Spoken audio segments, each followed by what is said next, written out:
And welcome to the Boys from the Baltic Star.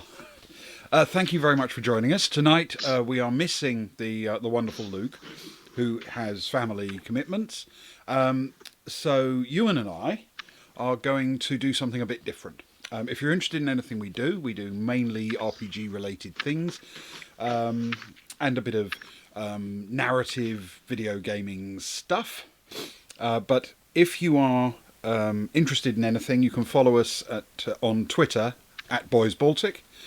And tonight, as a bit of a special, we are doing a playthrough of a classic fighting fantasy game book, which was published, according to the page, in 1983. Once again, this is my old copy, so it's a literal first edition, first impression of the whole thing. So it's entirely possible there may have been a reprint. If so, this is with all the original errata. So you have been warned. I'm Ben. The rather handsome chap in the blue shirt is Ewan, and we're going to take you through this thing this evening as far as we can get. I suspect, based on the first one we did, the Warlock of Firetop Mountain, we probably won't finish it tonight, I'm guessing, but we'll get a fair way into it and see what it looks like. So this is a fighting fantasy adventure book, and because it's a fighting fantasy adventure book, this one to be precise, it follows the rules of all of the fighting fantasy games, and that means they are basically RPGs. So, how are you feeling this evening, Ewan? Up for this one? Yeah, very much so. I feel quite positive about our last excursion into Firetop Mountain. Nobody died, which is good. That's true, though we did in fact fail, if I remember. Yes, yeah. We defeated everything, but we didn't pick up. Well, not everything. We defeated everything we came across, but we did not pick up all the keys that were necessary to relieve the Warlock of his horde. Yes, which, had we then gone and played it again, I suspect we'd have got a bit better and might even have finished it on the second run through. But it feels right to go and do a different adventure, don't you think? Yes, yeah, definitely. I mean, we could probably spend many a session going over the book and piecing it all together and figuring out how to complete it, and then probably spending a couple more run-throughs with different characters before we actually rolled well enough to then also actually complete it. Yes. The next one feels like a good move, I think. Yeah, and as Sock said, maybe we did in fact discover an alternate ending. That's what we actually did. Well, yeah, definitely. That's the other way to look at it, of course, is that we collected one of the many endings. Yes, absolutely. Right, so the first thing we need to do in order to play this game through is create some characters. And we're each going to create our own player character, and we're going to then play our player characters through the adventure. Using the rules that I used when I was a kid when we did this with multiple players, our plan will be to roll the characters as per usual, except we will then subtract 4 points, however we choose, from the totals we make, in order to balance it a bit so that we're not hugely overpowered for the monsters we face. So let's begin with character generation. So broadly speaking, the way you create a character is, first of all, we need a name. So what's your character's name, Ewan? Oh, I hadn't even thought that far ahead, Ben. Oh, well then I will tell you that my character's name is Just Bob. As in, nice. Just is his first name and Bob is his second name.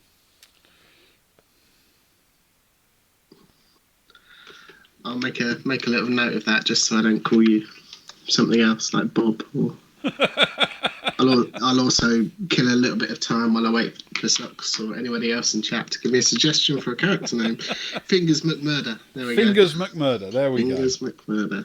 The classic. Yes. Yep. I like classic that. Name. Good choice. Yeah. That's very good. Okay. Thank you very much, Sock Fiddler. And the first three things we now need to determine is our skill, our stamina, and our luck. So we each roll 1d6 and add 6. And that will be our skill score. Wonderful. Okay, that went on the floor. Hold on. Mine was a 5. I'll quickly show it and then jump to the cat duty. Ah, of course. Tragically, I rolled a 3. I mean, it's not terrible. I've seen worse. Yes, most definitely. And I'm certainly not comparing these to my scores from last time, hoping to do better. Of course not. That would be ridiculous. But it will give me a good gauge, I feel, having not played many of these before. Indeed. So, whatever you roll plus 6, and that's your base skill. Wonderful. Then you roll 2 dice and add 12 in order to produce your base stamina. Once again, but this time doubly so, for a double 5, which also is pretty good. Very good. I've got a 5 and a 3, so 8 plus 12 is 20. I'm going to change dice just so people don't think that I'm just saying 5 every time. You can hear them being rolled, but yeah, I mean dice do produce 5s from time to time. In fact, I got one this time. And then for luck, it's a 1d plus 6 again. Wonderful. Ooh, that's better. Well, I changed my dice. I still feel equally bad because that means that I rolled 1 6 and 3 5s during character creation. You've done all right then. Please be aware, anybody watching, this doesn't always happen, and they will average out over the course of the game. Well, I, I'm afraid, have also rolled a 6 for my luck. Oh. So I've ended up with 12 in luck. So my skill, is quite low, but my stamina is reasonable, and my luck is damn near off the charts. Nice. So, before we go any further then, what we need to do is choose where we're going to delete our 4 points. I'm not going to lose anything from skill because I can't afford to. I think I'm going to take it all off stamina. On the basis that, 16 isn't brilliant, but it's not catastrophically bad.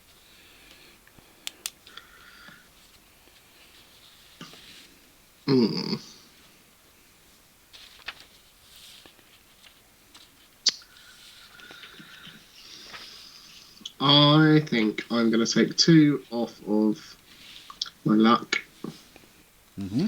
And 2 off of my stamina.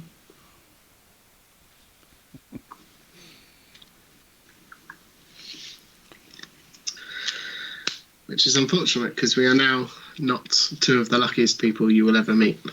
This is true. However, with well, to be fair, my luck's pretty good.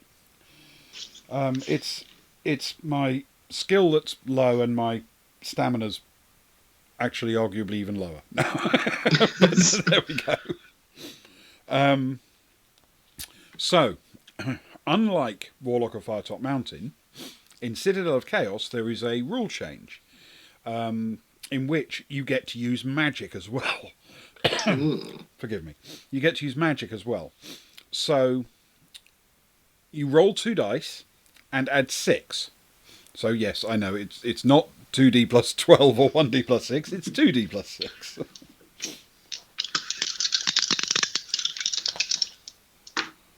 Seven. It's an 8 plus a 6. Yeah, and I've got a 7 plus a 6, so that's 13.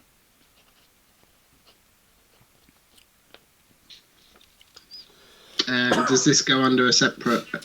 Yeah, so you make a note of that separately. Wonderful.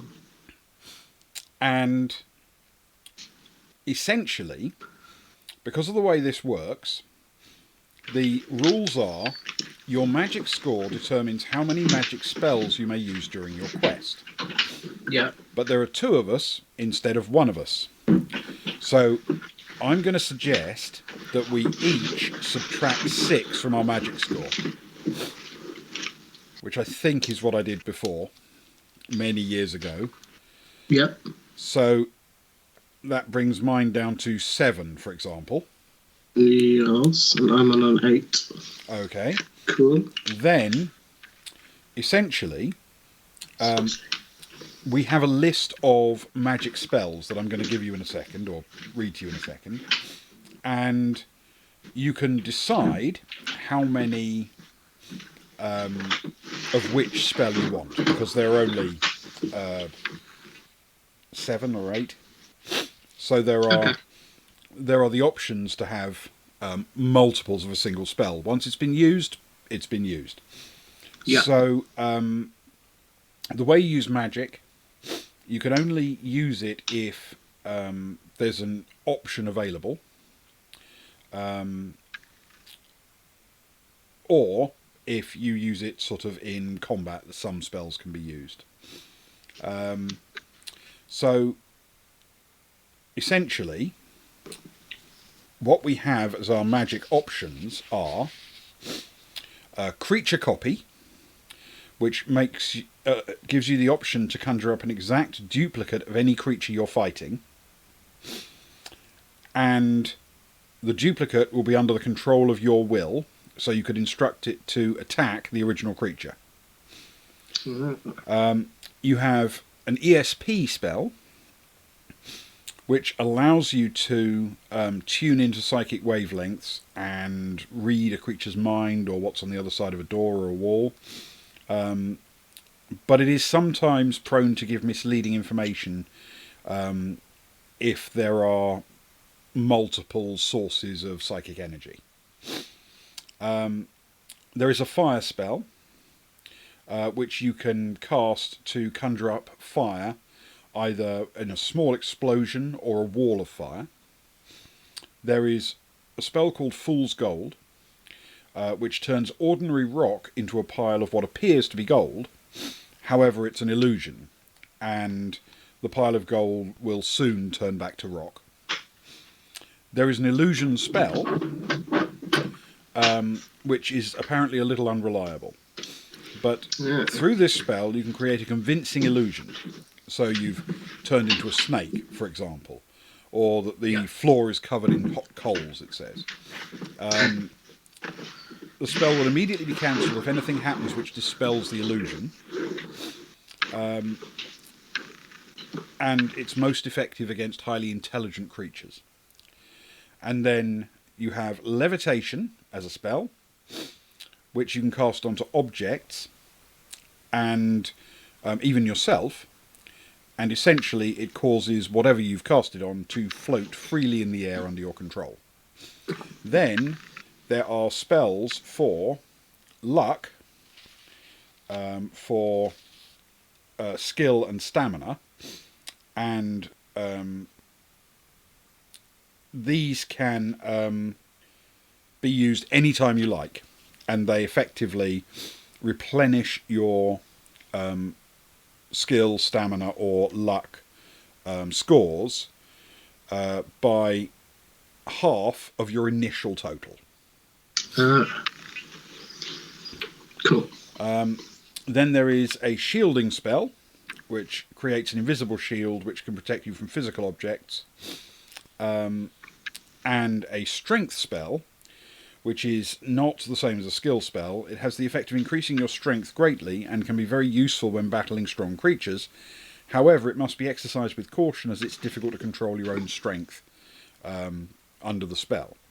And then there is a weakness spell, which is the exact opposite. You cast it on an opposing creature and it turns it into weaklings for combat. Now, most of these can only be cast if you get given the option in the text to cast the spell. But you can cast the skill, stamina, and luck spells anytime you like. So, essentially, because of that, you need to sort of decide which spells you got. So I've got 7 to go for. I'm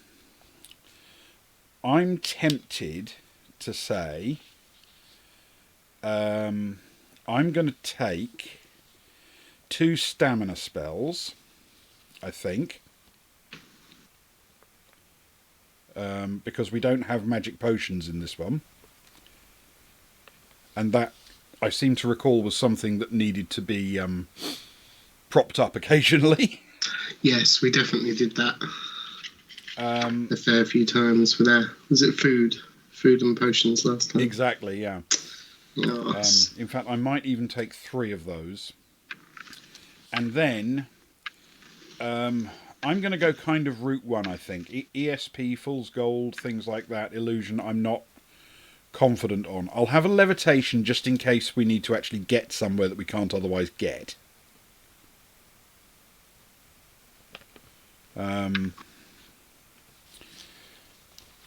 And I suppose, yeah, it's fire and weakness, I think.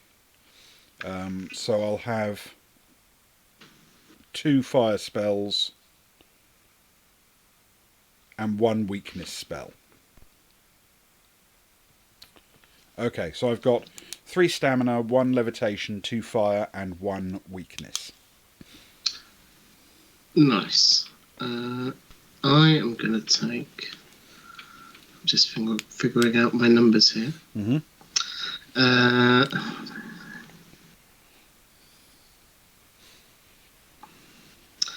I am going to take 2 stamina, 1 luck. I'm going to take 2 levitation. Mm-hmm. 2 copy creature. Oh, yeah. And a skill. Just to balance things out. 2, 4, 6. Yeah, and that's my 8. Okay. All right. So, on that basis, we are also lightly equipped with a little bit of leather armour and a sword. And Just and Fingers get to march into the adventure forthwith. So we are prepared. We have dice. We have pen and paper, and yes, summon locker. Definitely 3 loud singing spells. I mean, to be fair, there is a summon locker spell. Only they call it shielding. The bravest of spells, as Luke would have us believe. The most heroic and noble of all spells. Yes, absolutely, yeah. Quite right. So, we have a bit of an intro. The lawful good folk of the Vale of Willow have lived for some 8 years in awe and fear of the demi-sorcerer Balthus Dire. In awe, since his power is truly awesome, and in fear ever since word leaked from his domain that his ambitious plans of conquest were to commence with the Vale itself. A faithful half-elf sent on a spying mission to the Black Tower came galloping back to the Vale 3 days ago with a frantic warning. From within the caverns of Cragen Rock, Balthus Dire had recruited an army of chaotics and was preparing them to attack the Vale within the week. The good King Salomon was a man of action. Messengers were sent throughout the Vale that day to prepare defences and to summon the menfolk to action. Riders had also been sent to the great forest of Yor to warn the half-elves that lived there and to make an appeal for allied forces. King Salomon was also a wise man. He knew well that the news would inevitably reach the Grand Wizard of Yor, a white sorcerer of great power who lived deep within the forest. The wizard was old and would not last through a battle of this magnitude, but he schooled a number of young magicians, and perhaps one of his students in the magic arts with courage and ambition would aid the king and his subjects. You are the star pupils of the Grand Wizard of Yor. He has been a difficult master, and your own impatience has often got the better of you. Perhaps a little too headstrong. You left immediately for Salomon's court. The king welcomed you enthusiastically and explained his plan. The battle could be avoided without bloodshed if Balthus were to be assassinated before his army could be amassed. The mission ahead of you is extremely perilous. Balthus Dire is surrounded in his citadel by a multitude of appalling creatures. Although magic is your strongest weapon, There will be times when you must rely on your sword to survive. King Salomon has briefed you on your mission and warned you of the dangers that lie ahead. One way through the Citadel is the best for you to take. If you discover it, you will be successful with a minimum of personal risk. It may take you several trips to find the easiest way through. Yeah, no kidding. You leave the Vale of Willow on the long hike to the Black Tower. At the foot of the hill of Cragon Rock, you can see its outline against the dark sky. Now turn over. That's an instruction to me, you understand. It's not actually saying, now at this point you have to lie down and roll over or anything. We can see an outline of the sky. Now turn over and you can see an outline of the floor. Exactly. So, we turn over to find paragraph 1, essentially. And paragraph 1 tells us the sun sets. This is bad. Why can't we do this at dawn rather than twilight? It feels like an omen. Not a good one. Okay. The sun sets. As twilight turns to darkness, you start your climb up the hill towards the forbidding shape silhouetted against the night sky. The citadel is less than an hour's climb. Some distance from its walls, you stop to rest. A mistake, as it seems a fearful spectre from which there is no escape. The hairs on your neck prickle as you look towards it. But you're ashamed of your fears. With grim resolve, you march onwards towards the main gate, where you know guards will be waiting. You consider your options. You've already thought about claiming to be a herbalist, come to treat a guard with a fever. You could pose as a trader or an artisan, perhaps a carpenter. You could even be a nomad seeking shelter for the night. As you ponder the possibilities and the yarns you will have to spin to the guards, you reach the main trail leading up to the gates. 2 lanterns burn on either side of the portcullis. You hear muffled gruntings as you approach, and 2 misshapen creatures step forward. On the left stands an ugly creature with the head of a dog and the body of a great ape, flexing its powerful arms. Its opposite number is indeed its opposite, with the head of an ape on the body of a large dog. This latter guard approaches you on all fours. It stops some meters in front of you, raises itself on its hind legs, and addresses you. So, which story will you opt for? Will you claim to be a herbalist? Will you claim to be a tradesman? Or will you ask for shelter for the night?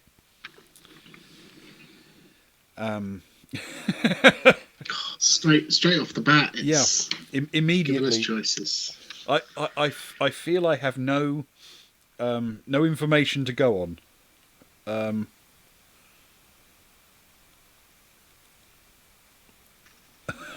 I'll try, Socks. So, maybe it's just me, but I think asking for shelter for the night from a castle full of evil, chaotic monster creatures would probably not go down well. I mean, at the very best, it sounds as though you're desperate for shelter. Assuming they know that they are evil. What do you reckon? Which one do you fancy? Herbalist, tradesman, or shelter? Herbalist. Herbalist. I mean, I'm torn because that's a gardener in disguise. But it is. Yeah, that is a problem. Alas. And we know they don't live long, basically. Okay, so herbalist, we turn to 261.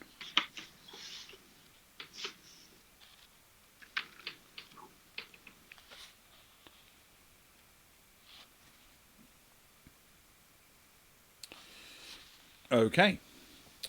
The ape dog asks to see your herbs. Luckily, you grabbed a few handfuls of weeds on your way and you show them. That was lucky, actually. Cocking its head to one... I didn't think of that at all. Cocking its head to one side, the creature eyes you suspiciously. It asks you for the name of the guard you have come to treat, something you hadn't planned on. You quickly think of a name to bluff the creature with. Oh, this is going to be bad. Kiltrog, spelt with a K and a Y and some L's. Pincus, or Blag. And I'm afraid that we've just got to name Kiltrog, Pincus, or Blag, and it just takes us to another section. Wowie, wowie, wowie. Well, I feel as though I chose the last one, so have at it, Ben. Okay. Well, since it is the second choice we've been offered, how about going for the second one, Pincus? Yeah, sure. I mean, Pincus sounds good. My logic has no logic, but we'll try it. So that's to page 175.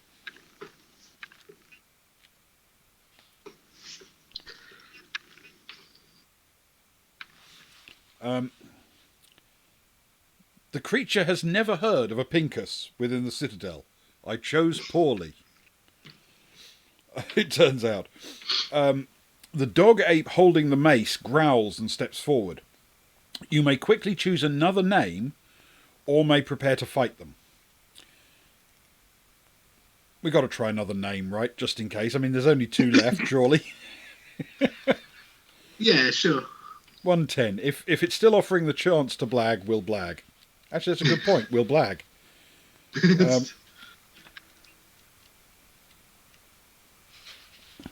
110. Oh, it doesn't actually offer us that exactly. Test your luck.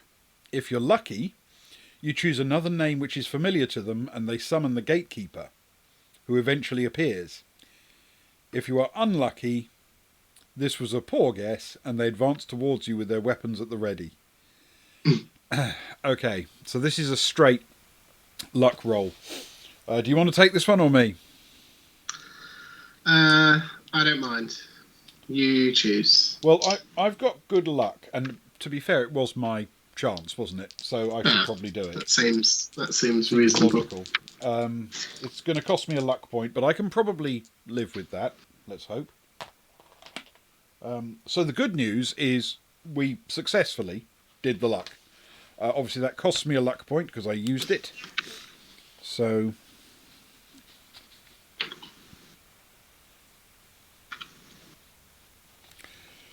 But, on the other hand, we have made it. So, turn to 251. 251.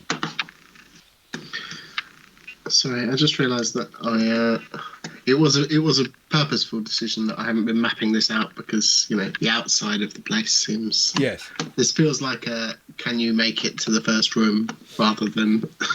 I agree. You need to figure out where you're going here until it gives us directions. It hasn't actually given us a north or a south or anything yet. No, yeah, exactly. 251. You walk forward into a spacious open courtyard surrounded by large walls. Various lights are burning and groups of figures are shuffling around in the darkness. In the centre of the courtyard is a large monument of some kind, perhaps a fountain. Looking across the yard, you can see what appears to be the main entrance to the tower. Will you creep around the wall towards the tower, stride boldly across the courtyard, or tiptoe towards the shadows towards one of the groups? I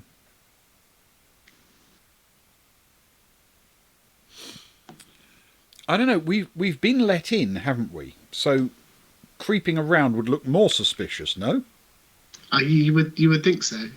You'd think that they would call the guards who were on the gate, and they'd be like, "How did these people get past you?" Yeah.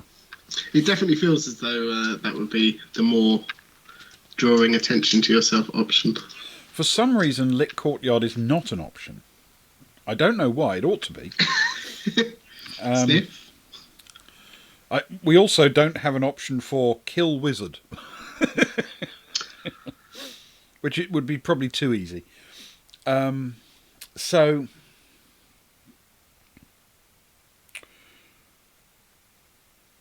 I'm tempted to say either stride boldly or visit one of the groups of shuffling figures. Well, it's your turn to choose. What do you fancy? Creep around the wall, stride boldly across the courtyard, or tiptoe through the shadows. Not the tulips, the shadows. Let's stride boldly. Stride boldly. Over the tulips. Crushing them To under stride our... boldly. Where no one has strode Under our before. boots. Okay. Stride boldly across the courtyard. 179.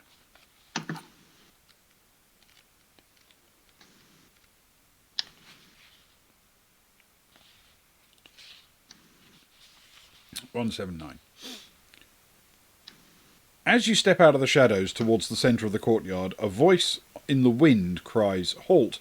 Stand your ground." You whirl about but can see no one addressing you. You take another couple of steps. Again the eerie voice orders you to stop, and this time an arrow zings through the air and lands close to your left foot. Still you can see no one, but now you're stuck. Will you press on forwards very cautiously, make a dash for the monument in the centre of the yard, or cast a shielding spell and advance? I don't have a shielding spell. No, neither do I. Neither do I. So press on forwards or make a dash for it. I'm going to suggest if people are shooting at us, making a dash for it is better, because pressing on forwards very cautiously sounds like you're just making a really slow moving target. Yeah, I agree. So we'll make a dash for the monument in the centre of the yard. That's 125.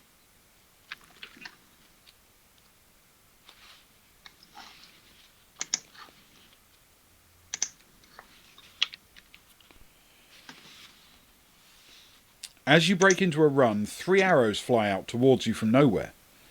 Test your luck. If you're lucky, they all miss, and you arrive at the monument, ducking behind the stone.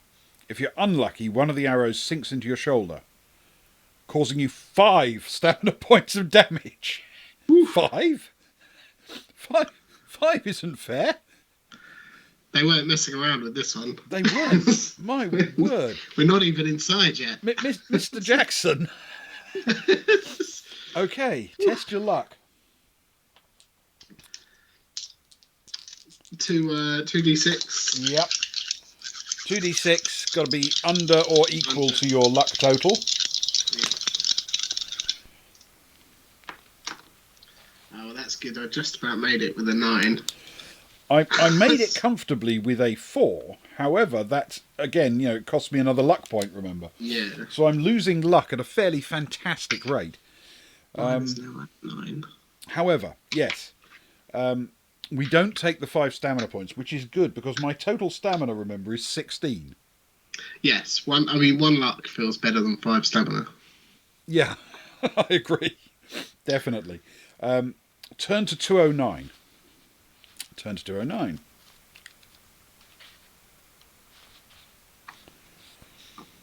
You cast your eyes over the strange structure. It appears not to be a fountain, but a temple of some sort. To one side there is a door, which you may investigate, or you may press onwards towards the citadel itself. If you wish to press onwards, turn to 156. If you wish to investigate, turn to 362.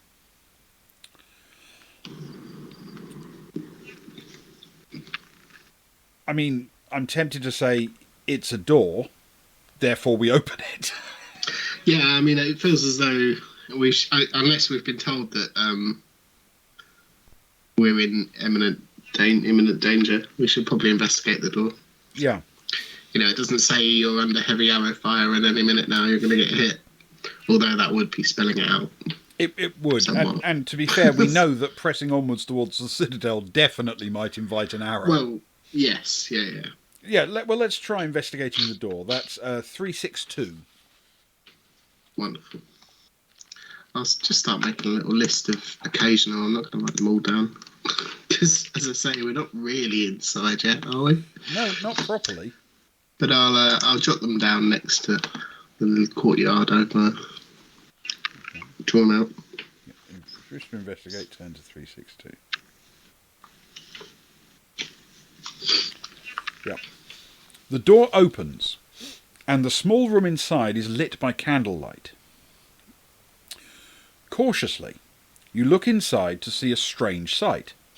On a stone altar in the middle of the chamber are 3 silver chalices, each containing a different coloured liquid, one clear, one red, and one milky. Fluttering around the altar are 3 small winged gremlin-type creatures, all chirping excitedly. Every so often one lands on the altar and takes a sip of the milky liquid. The open door creaks on its hinges and startles them. They whirl around to see you and become very excited.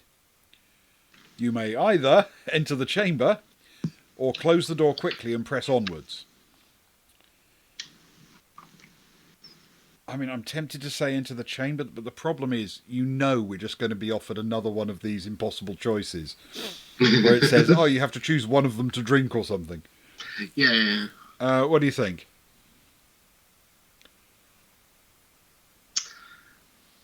Well, we've come this far. We open the door. We've come all this way, yes. Yeah, you're right. And once we open the door, basically it's out of our hands, isn't it? Yeah. So we're going to enter the chamber. That's turn to 58.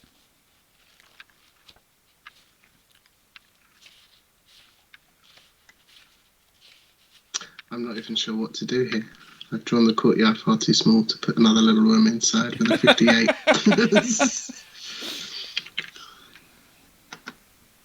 But I'll jot down the number, nevertheless. As you enter, the gremlins flutter and squeak excitedly, then fly past you, through the door and out into the night. You are now alone with the chalices. Will you risk taking a drink? If so, you can choose the clear, the red or the milky liquid, or you can leave and head for the Citadel. Yeah, and that's the end of the paragraph. So, basically, do you fancy a bit of a sip of your drink of some kind before we head off to the Citadel? I mean, it's entirely possible one of these will just kill us. Is one of them a wooden cup and the rest are all gold and ornate chalices? I have a horrible feeling that might be true, but sadly it doesn't tell us which is which.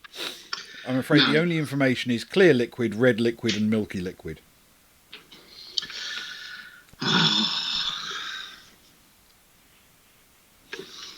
And I'm not confident enough that the fact the gremlins were drinking the milky liquid means the milky liquid is necessarily a good thing. No, I would go with clear if we were to drink. And do you want to drink? Just putting that out there. Yeah, go on then. Okay. What's the worst that could happen? We'll neck some clear liquid. We start liquid. Again. Turn to 298 to neck some clear liquid. Clear liquid 298. Hey, Sparrow. Hello, Sparrow. You've joined just at a good time. We're drinking some unknown clear liquid in a chalice. As your hands close around the chalice, it begins to fizz and foam, spitting at you as you raise it to your lips. Are you sure you want to taste it? If not, turn back and make another choice, but if you're determined, turn to 141. Oh, this is like one of those double bluffs that I've been hearing so much about, isn't it? Yeah, go on then, I'll drink it. Okay.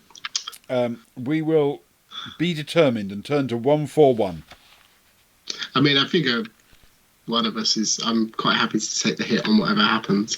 I assume that we don't both drink it at the same time. Yeah, I mean, logically. The liquid tastes salty, and you break into a cold sweat as it goes down. You begin to tremble and try to steady yourself on the altar. However, you trip forward, knocking the other two chalices onto the floor, spilling the other liquids. You slump to the floor yourself, feeling extremely ill and hazy. As in a dream, you see a vision of a strange, muscular creature with two heads, a long tail and scaly grey skin. In its hand, it holds a large bunch of keys. A mouse runs across the table at which it is sitting and it shrieks loudly. The cry wakes you up with a start and you realise where you are. You pick yourself up and grope for the door handle. You must have some fresh air. You leave the chamber, rest for a few moments outside, and set off for the Citadel. Okay. That's 156. Is that some form of soothsaying? Yes. Yes, Wow. I think that the fact that the two-headed thing gave us a clue. because the critter shrieked when it saw a mouse. So I'm wondering if a mouse may make a thing, make an appearance. We see later. a mouse, grab it. If we find a mouse, we need to capture the mouse because we may need a mouse. Yes. I mean, who doesn't? We all need mice. Which, in fact, is a good gift for somebody with birds in their beard. It turns out it's an excellent gift. Yes. Yes. Okay. 156. As you stride across the open courtyard, you notice that you're walking alongside a small mound, almost like a buried pipeline running from the Black Tower to the temple. You bend over to investigate it. Could it perhaps have been made by a mole of some kind? As you touch the ground, it caves in, and to your horror, a long grey tentacle covered in warty growths bursts out of the ground and wraps itself around your leg. How will you fight this thing? It says in quotes. So, draw your sword, cast a levitation spell, or cast a fire spell.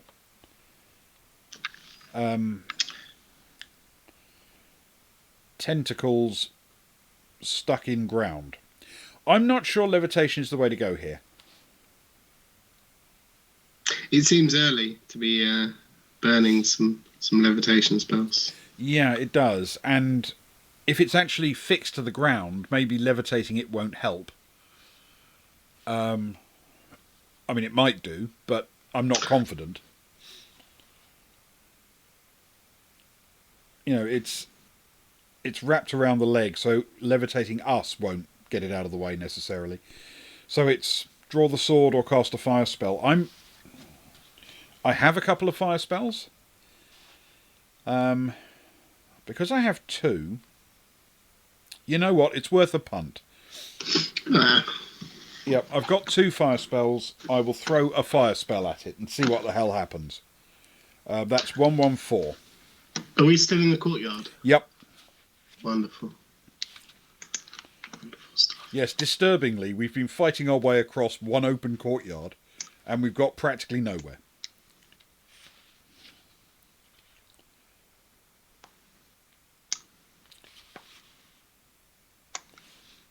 You point to the base of the tentacle and cast your spell.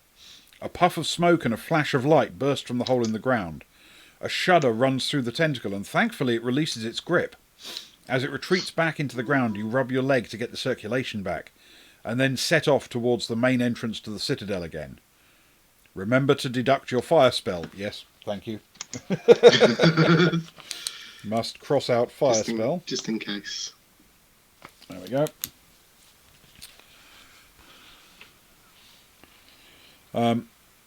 And turn to 218.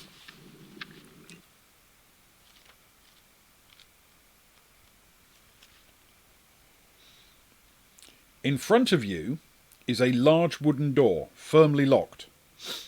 You may either knock 3 times for the guard, or you may use a strength spell to try to open it. Well, alas, I have no strength spell. Same here. I've got 3 stamina spells, but that's no use at all. So I feel we have to knock 3 times. Why it's exactly 3 times, I don't know. It seems pretty specific, considering we haven't been told to knock 3 times when we reach the door. But, hey. I'm wondering when that song that was called Knock 3 Times was released, and whether or not it was playing in the office when they were writing this. Possibly. So you may knock 3 times for the guard. Excellent. Turn to 118 to knock 3 times for the guard. Okay.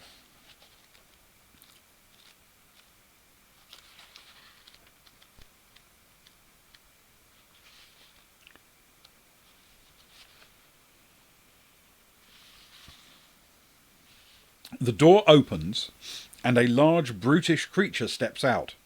It has a sharp horn in the middle of its forehead, and its skin appears to be armour-plated.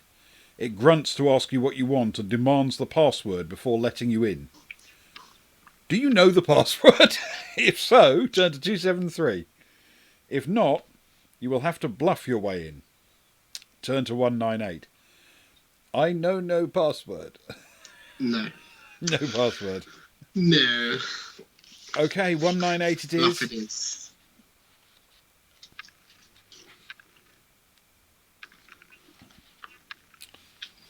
You think quickly. You reach into your bag and pull out a handful of weeds. Showing them to the creature, you explain that you're a herbalist and have come to treat the Lord's librarian, who is critically ill. The messenger never told you of any passwords. Will he believe you? Test your luck. If you're lucky, he believes you and lets you in. If you're unlucky, he doesn't care who you are. You may not enter without the password, and he advances towards you with his pike. So, we need to test luck again. Oh, God. Is it my turn or yours to test luck? I think we both do it last time. I think we did, that's right. And then the time before that, I forget. I can't remember. Well, my luck is currently 10. What's yours? Mine is less than that. Mine is 9. Okay, then we'll try mine, because it's only fair that I use up my excess of luck. Oh, that was close. That was a 9, but we are lucky. Okay. Nice. So I am now luck 9. Okay. So, test your luck. If you're lucky, he believes you and lets you in. Turn to 177.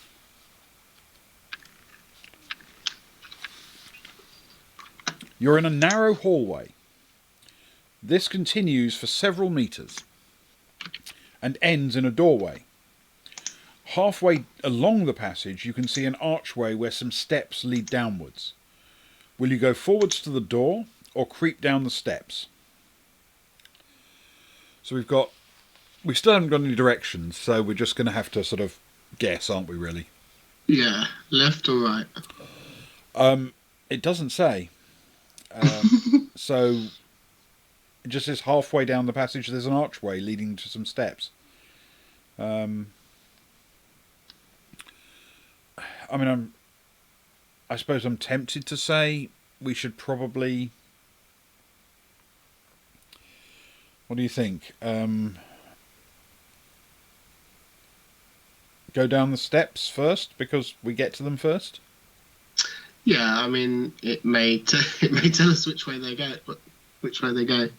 Let's see. It's not a door, is it? And we do get to them first. Let's follow the right wall. Yeah, let's assume that.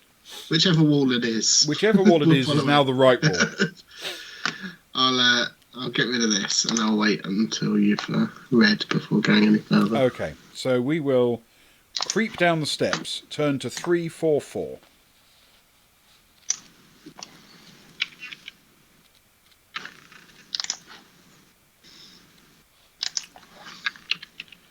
You follow the stairs downwards.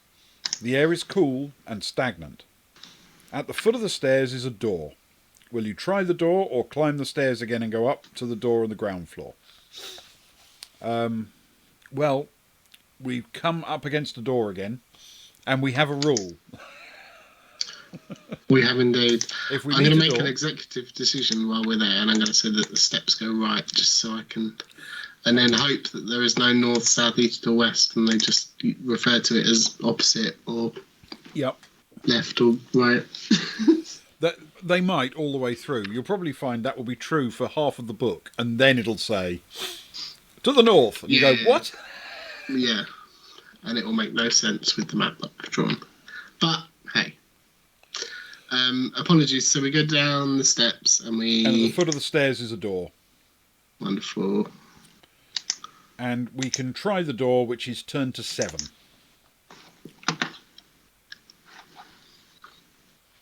Yeah, let's try the door. As you say, it is a door. It is there to be used. The door is locked. You may try to break it down by charging it with your shoulder, or you may cast a strength spell on yourself and try to wrench the door off its hinges. God. I do not have a strength spell. No, neither do I. I feel positive about this because, all the strength spell options are being got out of the way quite early. Yes, I take. So clearly there will be none for the rest of the book. So we're going to yes, probably. So we're going to try charging it with the shoulder. Turn to 268. Okay. Yeah, let's try the door. As you say, it is a door. It is there to be used. The door is locked. You may try to break it down by charging it with your shoulder, or you may cast a strength spell on yourself and try to wrench the door off its hinges. I do not have a strength spell. So clearly there will be none for the rest of the book. 268 to charge it with shoulder. As you hit the door, the wood cracks a little but does not give. You try it again, and this time it splits down the middle. You break your way through into the room behind it. Turn to 210.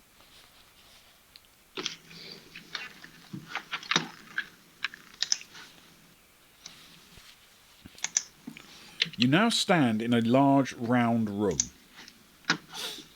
It is lit by a single torch, fixed into one wall.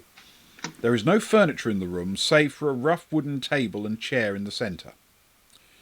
Hovering above the table, fast asleep, is a very small man dressed in a green shirt and pantaloons. He cannot be more than a metre tall, and you cannot believe that he's still asleep after your noisy entrance. You hear a creak, and turn to your right in time to see a small catapult fire a missile of some sort straight at you. It is going to hit you unless you use a shielding spell. If you use this spell, turn to this. If you cannot or will not, turn to that. I do not have a shielding spell. No, neither do I. Okay, so we cannot or will not, which means we turn to 359.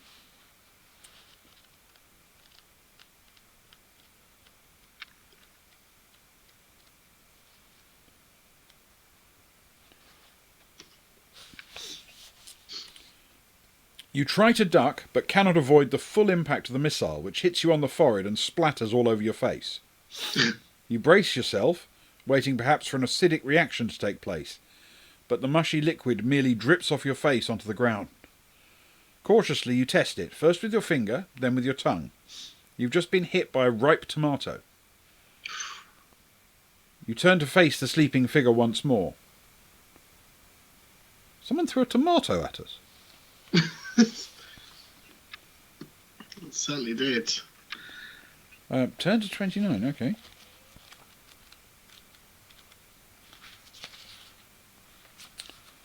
"29. Cautiously you approach the little man. As you get close, a single eye opens and looks you straight in the face. A wide grin spreads between the creature's ears, and he disappears. "Good morning to you," says a chirpy little voice behind you, and you swivel around to see him standing there, still grinning. "I'm a Seamus, the leprechaun," he chuckles, and holds his hand out to you. He seems friendly enough. Will you shake his hand and try to befriend him, or draw your sword?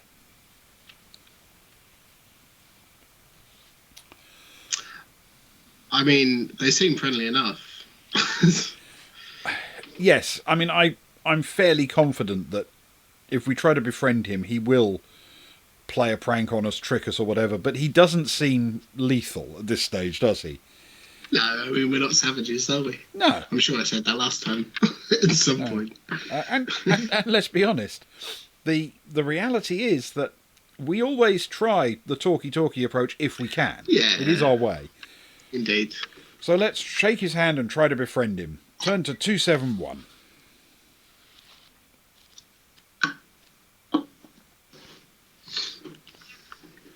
You grasp his hand and introduce yourself, and cry out as the nerves down your arm go numb. Seamus bursts out laughing. "Oh, we lose a skill point as you were using your sword arm. Oh, that's not good. Harsh. Harsh, I feel. Yes. Just for a handshake. Well, hopefully we'll get something good in return.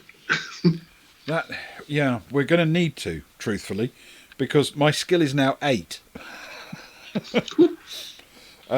You're becoming angry, but the little man continues to shake your hand and laugh. A laugh comes from behind you, and you look around to see him floating in the air grinning, but you're still shaking his hand in front of you. Or are you? In fact, you now realise you're frantically shaking hands with a stuffed dummy, which is flopping around on the end of your arm. As you shake it, you throw it to the ground, but it's stuck to your hand. The situation is ludicrous, and you're becoming very angry. "Just a little joke," says the leprechaun, who snaps his fingers.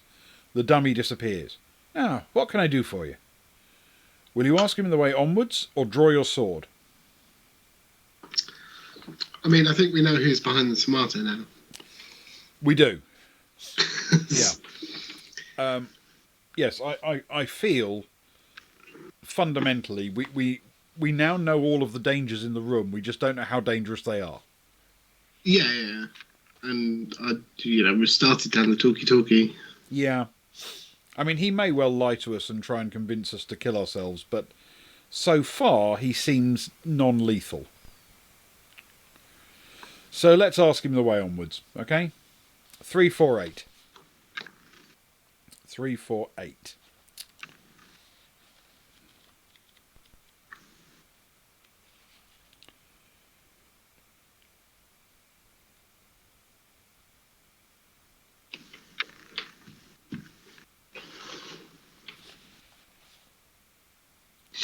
Wait a second.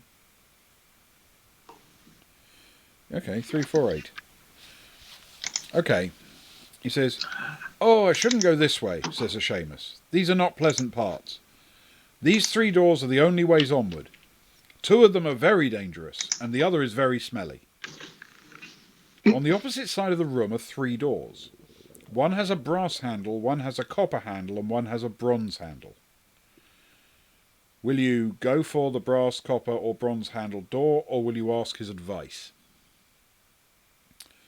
Well, since he seems to know which is which, I suppose we should ask his advice, but... Yeah. I mean, I don't know if we can trust his advice, you understand, but...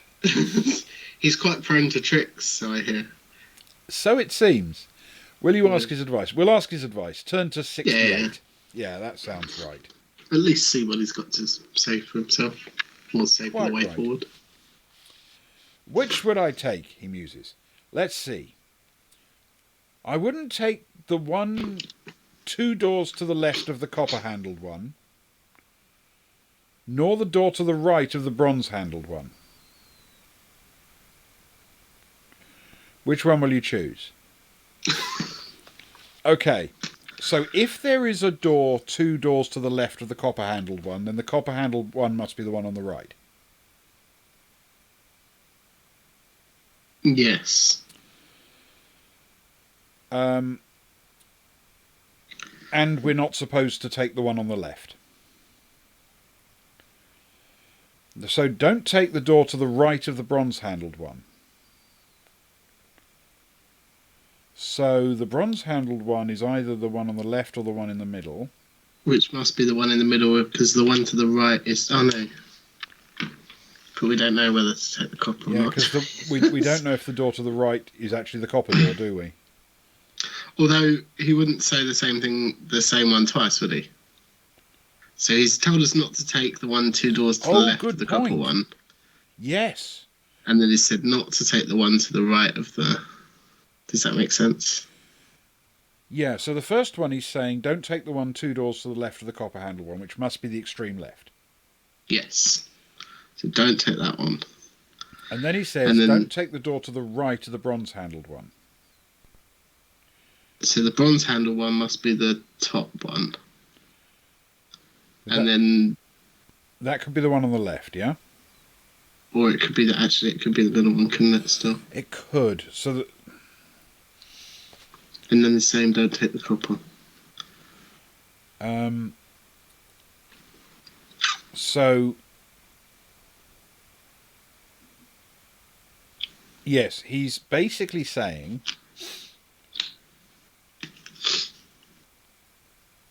There is no useful information here at all. Well, we can narrow it down to a 50-50, I suppose. I'm not sure we can. Because don't take the 2 doors to the left of the copper-handled one, which could be either brass or bronze. But that's the... Oh, yeah, we don't know which one it is. And we don't know which one it is. It's the far left one. We know not to take the far left one. We know not to take the far left one, but we don't know if the far left one is brass or bronze. Yeah. That's fair.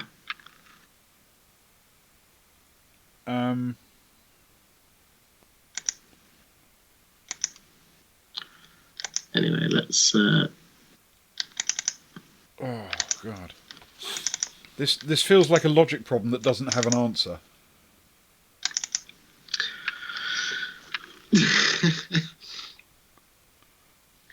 It does, but a very frustrating one that I want to that I want to work out. So we're definitely not taking. We're not That taking one, the one right. on the left, but we don't know which one that is. And this one down here has to be copper. The one on the right is copper, yes. So the only one we know. Well, I suppose that's what we've got to do. We've got to take the copper, haven't we? Because. Oh, the bronze one. Wait, and then it says don't take the one to the right of the bronze. Is that right? Yes, which is either copper or. So this one here could be bronze, and it's don't take the copper. Oh, this one here could be bronze, and it's don't take the brass. Exactly.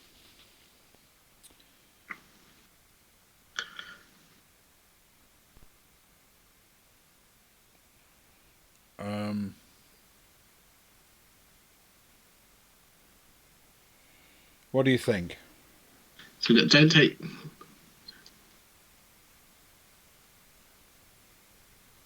There is no don't take the copper, is there? Yes, there is. There's don't take the copper or don't take the. It's possible. Yeah. There could be a don't take the bronze if that's not. The first clue, the 2 doors to the left of the copper, tells us to not take either brass or bronze. Yeah. The second clue tells us not to take either brass or copper. Yeah. Which makes me think that brass is probably the potentially most lethal.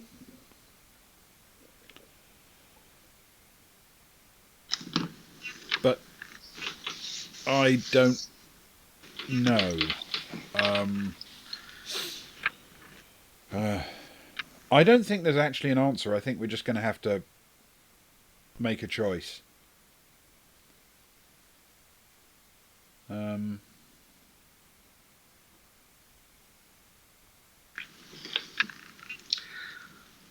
Wait.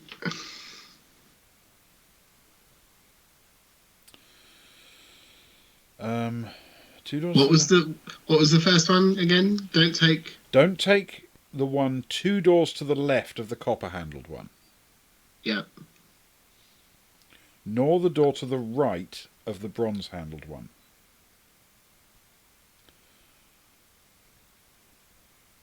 So we don't take the one on the left. We take either the right-hand one or the middle one. Yeah. And we know that the copper is on the right. So I suppose we could take the copper on the basis that it gives us a slightly improved odds, I guess.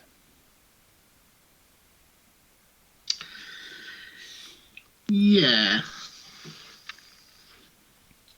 At least we know which direction at least we know we're not taking the first left-hand one, door. Yeah. I think it's the best we can do. So, you happy with that? Yeah. Yeah. All right. Let's try the copper-handled door. We'll turn to 22. This could all go horribly, horribly, horribly wrong. You open the door and step out into a long, dark corridor. Turn to 188. I shall delete that and I'll just put 188.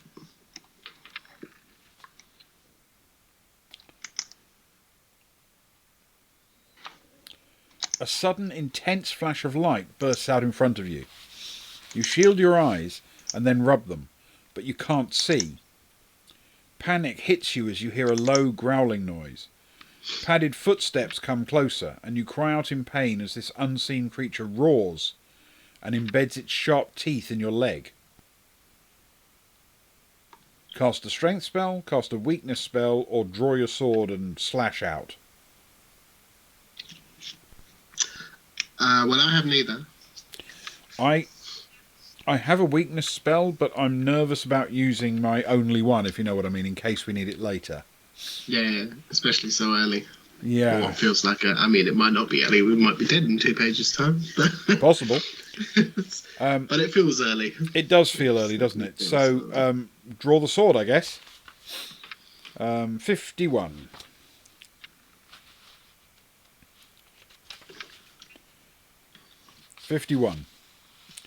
You slash about madly with your sword, but cannot hit the creature. Either it's extremely quick, or it has no solid body for you to hit.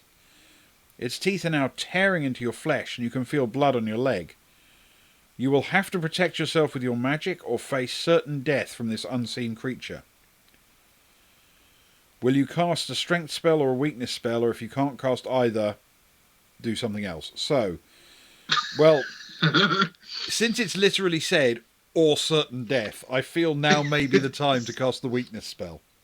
It might be nudging you in that direction. It feels like it wants me to do this. So, I have a weakness spell. I will cast a weakness spell. Turn to 159.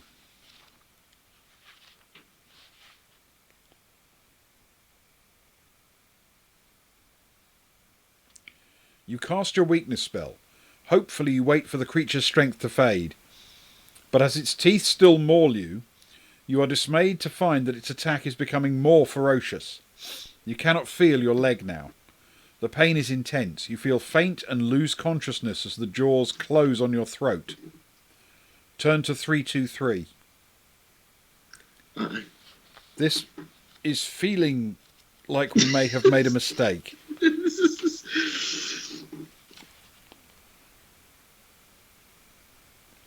You awake and look around. As your memory returns, you're amazed that you can see. Your leg feels tender but is uninjured. You hear a small chuckle coming from above you, and suddenly the whole thing makes sense. Floating above you is O'Shamus, now laughing loudly. The whole thing has been one big practical joke.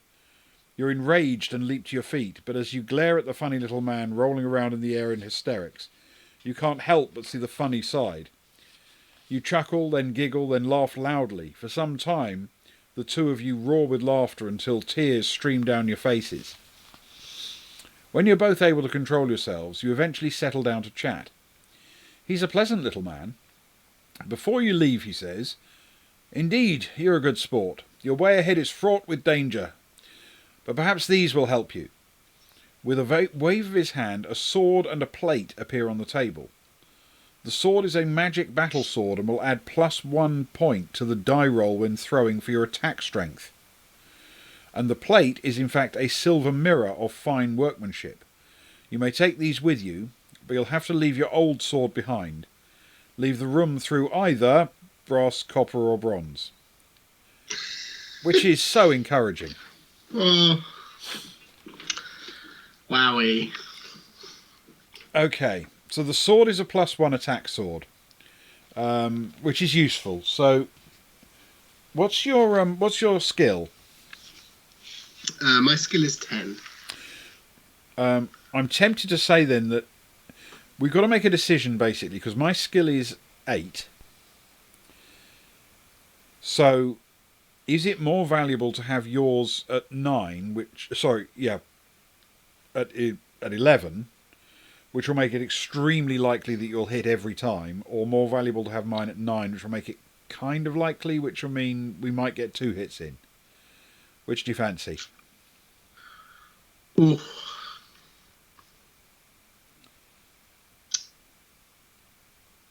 I'm honestly not sure. I mean, I suppose at the back of my mind something's saying, if we're dealing with weaker opponents, it would be better for me to have it, but if we're dealing with stronger opponents, it would be better for you to have it. And I'm not as worried about weaker opponents, because we'll probably muddle through them anyway. Yeah, that kind of makes sense.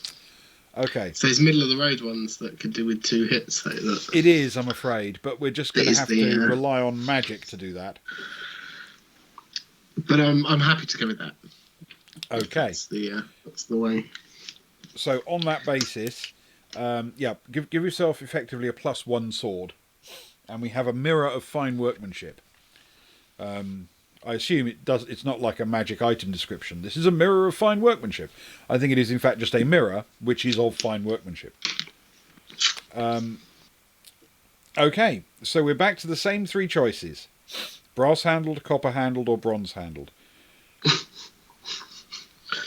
I mean, I'm really tempted to see what happens if we go through the copper door again, but Well, the last one was an realistically, I illusion, think, wasn't it? So, yeah, I think they're all probably. I'm hoping they're all probably jokes, and the fact is that there is nothing deadly as such, and the riddle was meant to be unsolvable, so he could sit there and laugh at us trying to figure it out for however long that actually took in game. well, let's go with copper handled door. We at least know where it is on our map. Yeah, that's true. Worst case scenario, we know where we're going back to. Yeah, exactly. So the copper handled door is the one on the right. It's 144.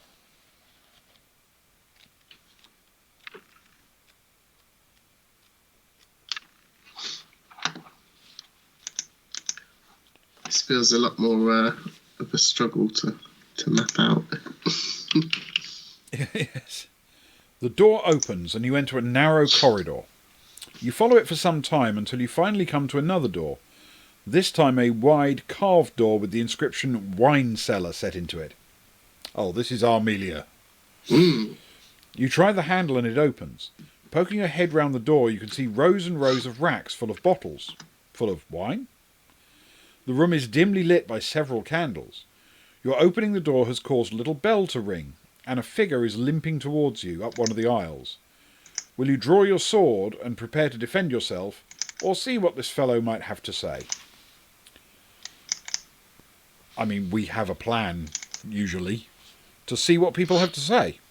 Yeah, certainly people that are limping towards us and not tearing towards us in a rage. Sure, let's try limping Bobby, or whatever his name is. It would be a shame to break out into a fight in a wine cellar and damage precious wine. That's true. You know, there's valuable things here. Yeah, let's try it. So, see what the fellow might have to say. Turn to 56.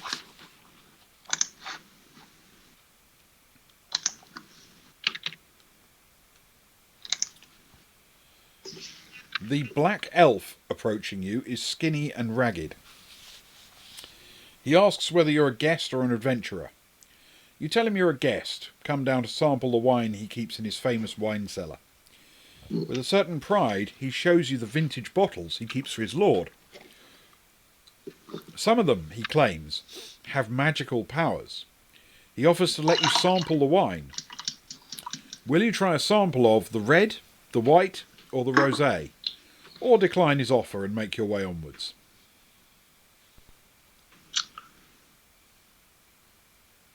Well, some of them have magical powers. Yes, some of them have magical powers. Whether these are for good or for evil. That is the possible downside, yes. And perhaps... I mean, we can decline his offer, but I feel it would be rude, if you know what I mean. Yeah, it certainly doesn't sound like us either, to be fair. It doesn't. And since I'm actually working my way through a bottle of red wine at the moment, that's where I'd be tempted to lean. But yeah. I'm happy with that. You're happy with I'm red a red wine? man myself, yeah. Sounds Okay. good. All right. We will work on the basis that the red wine is the way to go. That is turn to 120. I mean, we could split the party, but then it's just going to become a complete nightmare to try and map out. Oh, my word, I'm yes. not for that at all. You taste the wine and nod. The vintage is indeed excellent, with a refreshing, fruity taste. You try a little more and start to feel lightheaded. You may add 2 stamina points and 3 luck points for finding such an excellent beverage. You thank the elf and press onwards. So what was that? 2 stamina and 3 luck. 3 luck. Well, 3 luck restores my luck right back to where it was. You know, right to the top. Yeah. And my stamina isn't actually down yet. We've been lucky so far. I haven't actually taken a hit. No, same as. I will regain my 1 luck point that that I have used.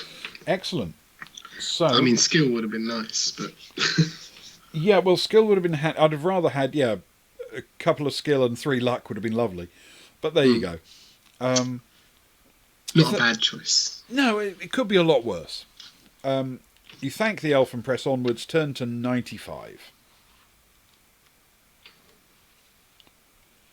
At the end of the wine cellar is a wooden door, which you try. It opens out into a passageway which leads up onwards for several metres. Turn to 367. Now we're cooking with gas.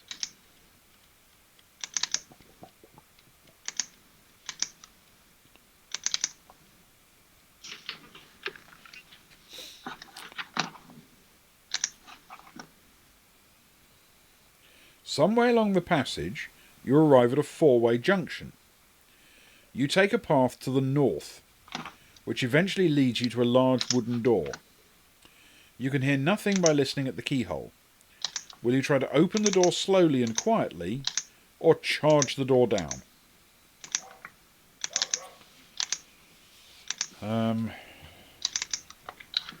Well, sorry, Ben. What number was that? 367. 6.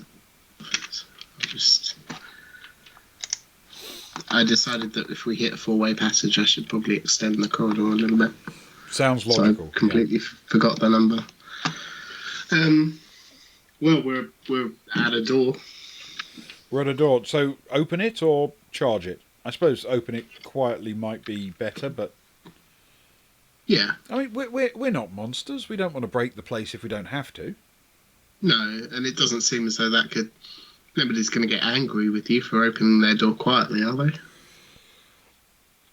I mean, Based on what we've come across so far, maybe. But okay, we will try to open the door slowly and quietly. Turn to 308.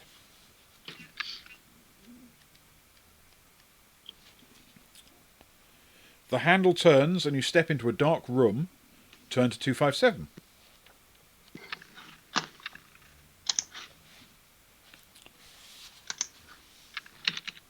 You look around the room. It is lit only by your torch. Although a fairly large room, it has little furniture in it, although a large boulder sliced flat resembles a table, and a smaller rock forms a sort of stool behind it. In one corner a pile of rocks are held together with mud. You cannot imagine their purpose, although they support 3 wooden chests.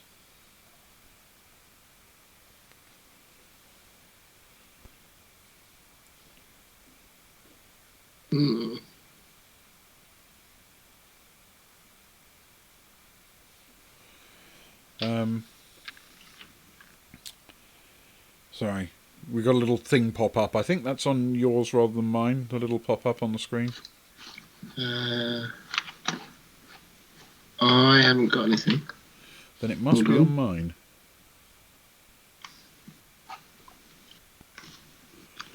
Aha, that might be better. Okay, there we go. Excellent. Then you jump with fright as your torch lights up a large creature, seemingly made up of rock itself, standing by a door.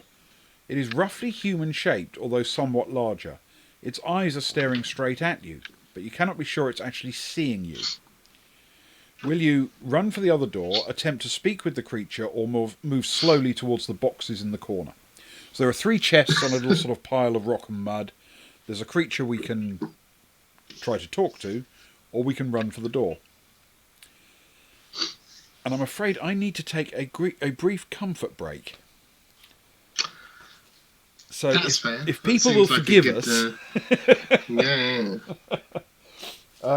what we'll do is take a 5-minute break, and come back in a few moments to continue with the adventure. To deal with this creature or not. Please stick with us if you can, and if you're enjoying it, and we'll see you soon.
And welcome back, everyone. Thank you for sticking with us if you did. It's very nice to have you back.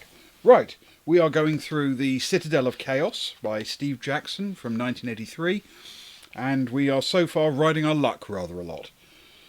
We've just encountered a large stone gentleman, and he's described as roughly human-shaped. There are 3 chests on a rock and a door beyond him. So, do we run for the door, attempt to speak with the creature, or move slowly towards the boxes in the corner? What's your thinking?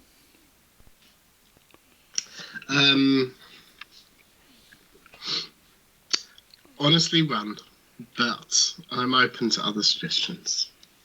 To be fair, they haven't been aggressive. Am I right in thinking that? The only thing that's actually attacked us so far has been those arrows. Yes, and the tomato, obviously. Sure, but I mean, he was a prankster rather than a villain, I think. Yeah.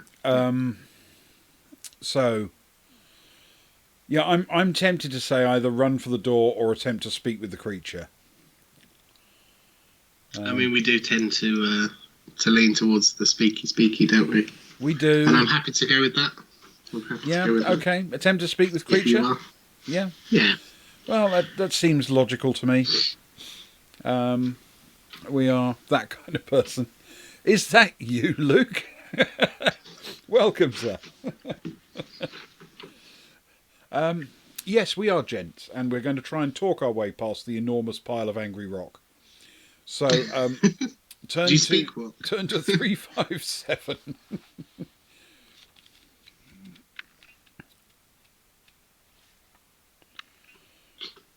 The creature is apparently deaf-mute. You hail it in all the languages you know, but it continues to stand silently. You make a move towards the centre of the room. Turn to 200.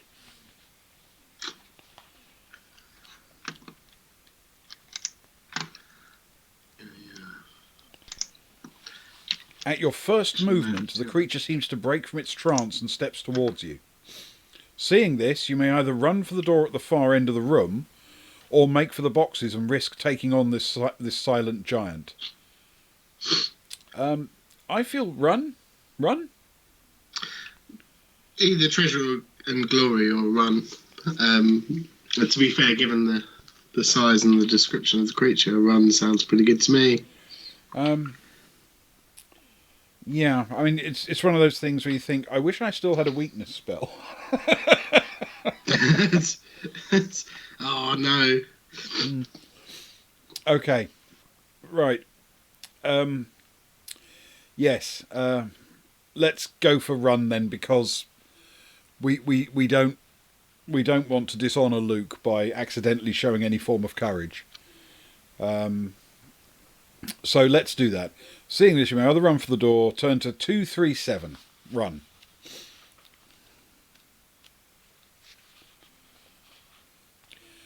You open the door and step forwards into a passageway which runs eastwards for several metres, and then ends at the foot of a staircase. You climb the stairs and eventually find yourself in a narrow passageway. A short distance ahead, you can see an opening into a large, well-lit room. You press on forwards. Turn to 169. The passageway that leads eastward for several metres. Mm-hmm. And now throw directions at us now. What kind of madness is this? Yes. It would have been handy, very handy, if it had given us directions from the beginning, I feel. It's okay, we'll continue to go eastwards, even if that's not as it intended, and hope that it doesn't throw up any major issues. Yeah. That was 169, wasn't it? Yeah. Okay. The room you're in is some sort of grand dining hall. A long table large enough to seat some 40 or 50 people stands in the centre, edged with chairs. Various doors and passageways lead from the room, but you're particularly interested in 2 wide staircases which lead upwards to either end of a balcony overlooking the hall. Paintings and suits of armour decorate the walls. The room is empty. Will you take the left-hand staircase upwards, take the right-hand staircase upwards, investigate the paintings, or investigate the suits of armour? Well, I'm going to make this a bigger one because it's a grand hall. Plus, I've got to draw in at least 2 sets of staircases. Indeed. Up to a balcony. Yeah, a balcony sort of at the far end. And then there are suits of armour, a big dining table, and, well, many, many chairs. Yeah, there can be some stairs. I failed to make note of any of the other stairs because they don't seem quite as key to the map Indeed. as these two.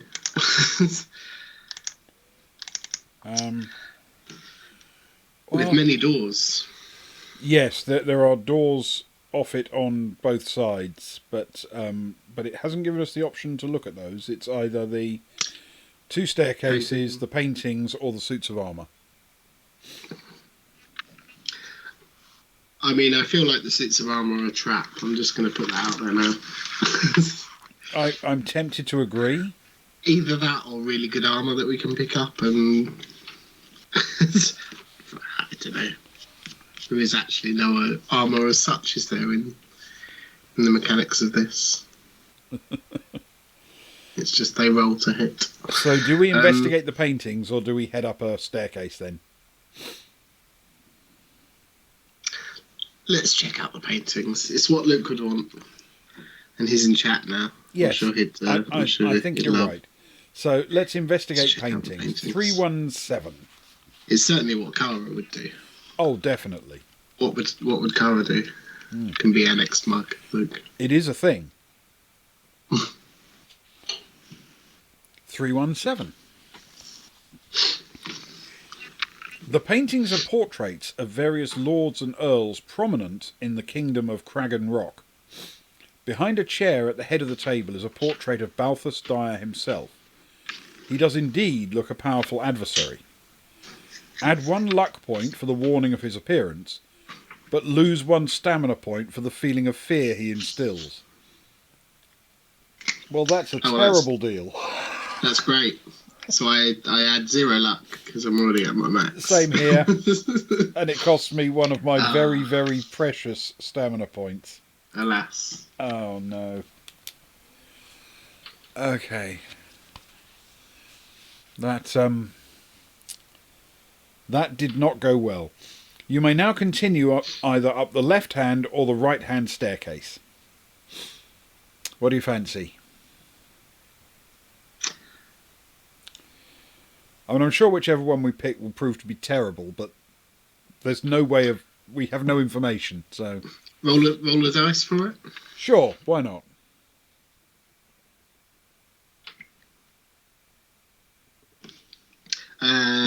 Evens left, odds right. Great. Does that sound okay? Yeah. And it's a 6, that's an even. So that'll be left. Left. We got the left-hand staircase is turned to 19.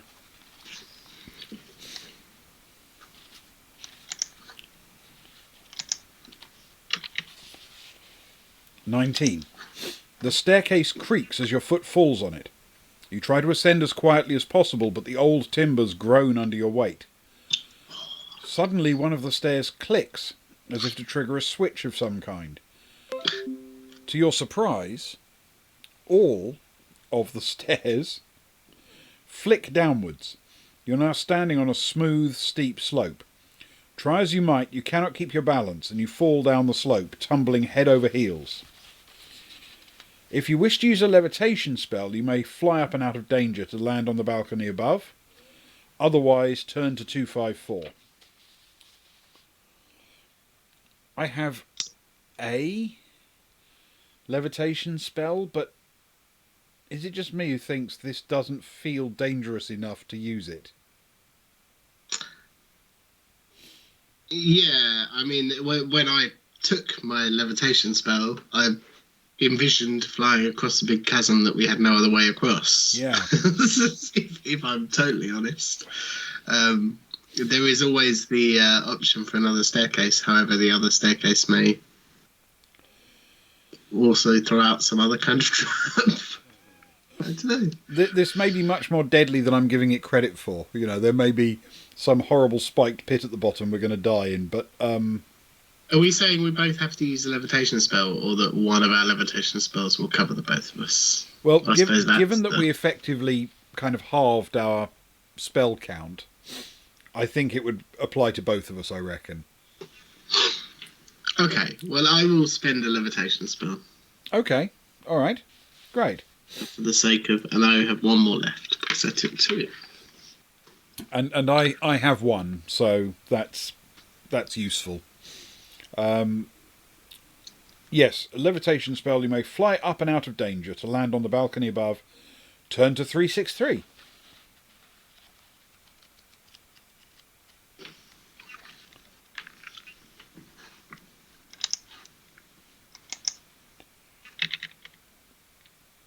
Along the balcony are 3 doors.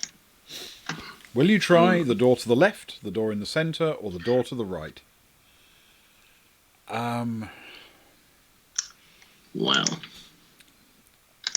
I don't like the way you always get these completely blank choices, you know, with no way of making a sensible decision. Yeah, it's very information is a key resource, I feel, that we are lacking. That we have been lacking for quite some time. It's certainly true. So, I mean, I have no reason to believe any is the right answer, if you know what I mean. Yeah. I mean, we could always roll for it again, or you can pick one at random. I am happy with any. I will roll a die, and we'll see what luck gives us. 1 and 2 to the left. Yeah. Good question, Luke. Very good question. It's a 1, so left-hand door. And I'm very pleased to have that one out of the way, thank you. So we're going through the door to the left. That is 228. Wonderful.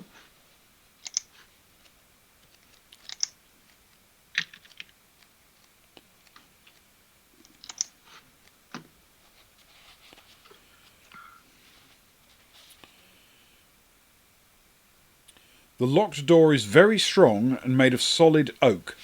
It's unlikely you'll break it down, but you may try. Otherwise, you could use a strength spell to smash it. Obviously. Which I do not have. No, we do not have those. The lock is copper, and you can try using a copper key if you have one. Which will you choose? Try to smash it down, cast a strength spell, or use a copper key? Well, I feel we only have the one option, because in this particular list, we don't have a move on to a different door. Yeah. So we're going to have to try and smash it down, aren't we? We are indeed. 88. I feel as though next time, if I were to play this again, I would take a lot of strength spells. Spoilers alert, by the way. Yes. The door is extremely strong, but cracks a little under your charge. You may charge it as often as you wish until you break it. Roll a die for each attempt. If you roll a 6, you succeed. For each unsuccessful attempt, you must lose a stamina point. If you decide against this course of action, you may use a strength spell, or try the middle door, or the door at the far end of the balcony. So now we get to opt out if we wish. Yeah. So in essence, so I haven't got that much stamina to spend, and because you've got to roll a die each time, you only lose 1 stamina each time. But I mean, it could take a very long time to roll a 6. You never know. Yeah. The odds are pretty slim, to be fair. Well, Yeah. we all know what they are. However, we can, of course, take it in turns. That is true. That is true. We do have Since more we hobbled stamina our than- points on the basis there were two of us, this is where we at least get to split the points between us. So, do you want to have a few goes and see if we get lucky, or try a different door? Yeah, let's. I'm so. I feel as though this is set up for me to spend a few stamina points and then for there to be something god awful on the other side of the door. It's just the paranoid player in me. Yeah. And I will be severely frustrated if that happens. But I'm still willing to give it a go. Yep. It is Because, a door, we've therefore it must started be now. opened. Yeah, exactly. And the dice told us to go through the left-hand door, so... All right. The Let's- dice have spoken. So Give it a go. give it a shot and see what you get. Yeah. Right. What am I... sorry, what am I rolling? You roll I'm one rolling on d6. luck. You roll 1d6. Oh, right, yeah. If it's a we 6, the need door six. opens. If it's anything else, it costs you a stamina point. And I haven't even had my dice on my rehab zone. It is not a 6. Ah. That Costs you a stamina point. is the very opposite. The door remains stubborn.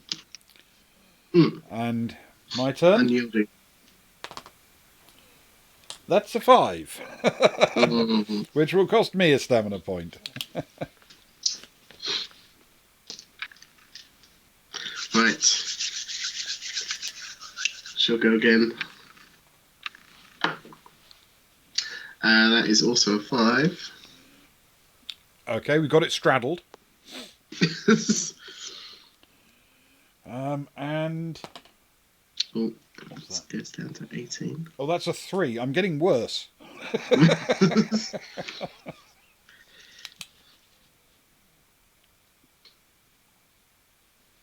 So switch up again.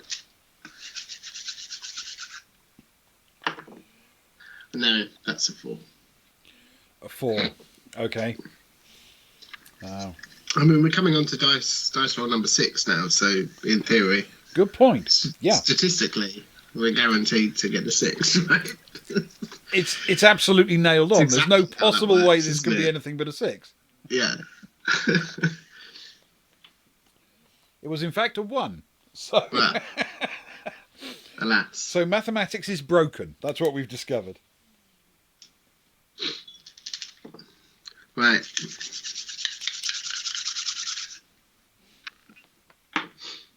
And as was mine. Feel free to call it any time, Ben.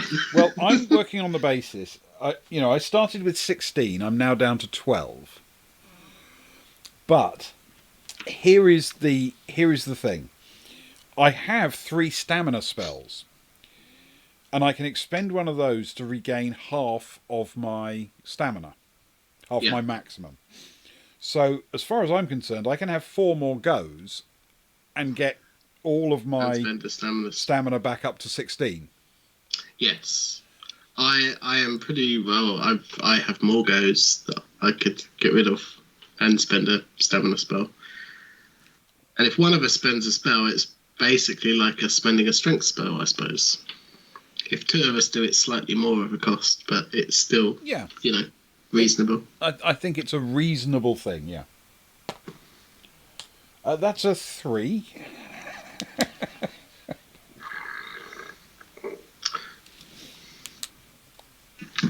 Right. That's another 1. Another 1. There's Okay. about 3 ones on this door. And a Which is good to 5. get them out of the way. It is good to get them out of the way. That's another one of the gambler's fallacies, isn't it? yeah, definitely is. That's another 5. Is that 3 5s in total? Yeah. Okay. I'm on 10, so I'm going to have basically 2 more goes, and then I'm going to stop if we can't get through. Yeah. That's a 4. Change up the dice again. That's also a 4. We've had a lot of matching rolls. It feel as though we're in sync, but not with the door. And that's a 1. That is going to be my last one. Right, let's knock that down.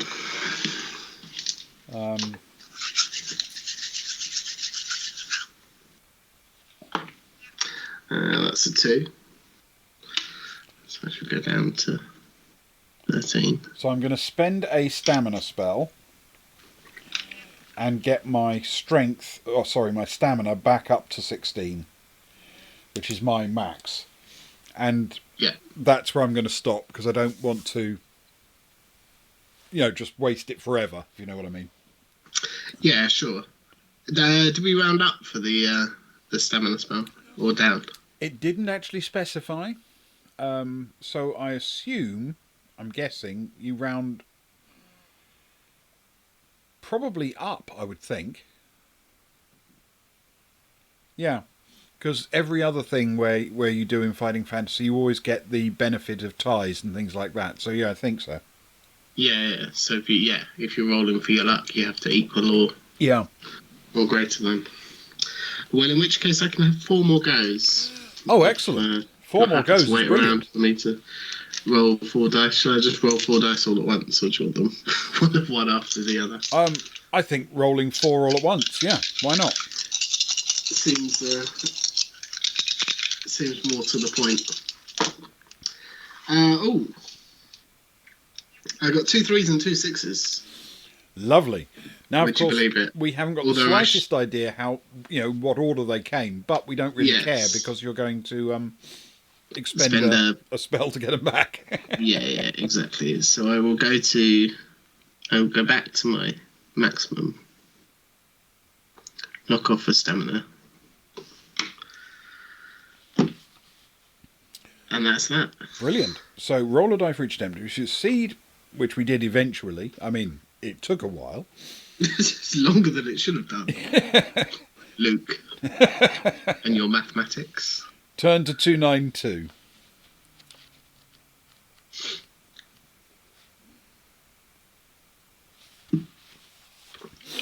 The room is an elegant bedchamber,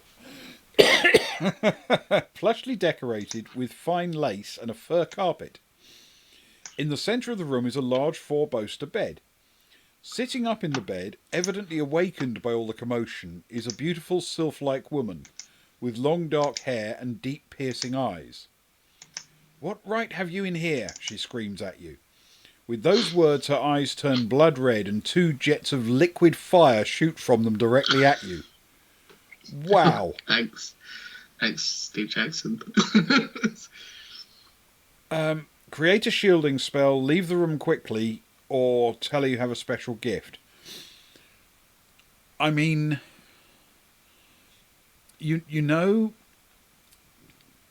I'm tempted to say, tell her we have a special gift, because we've got this mirror, haven't we? You do have a finely crafted mirror.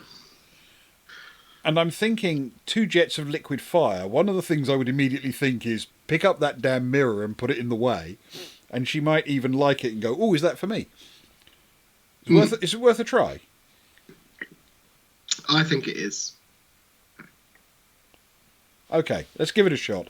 So tell her you have a special gift for her while dodging the fire that she's shot at us out of her eyes. Yeah. I think I may have dated this one. This is the way I remember her anyway. Okay, so that's turn to 42.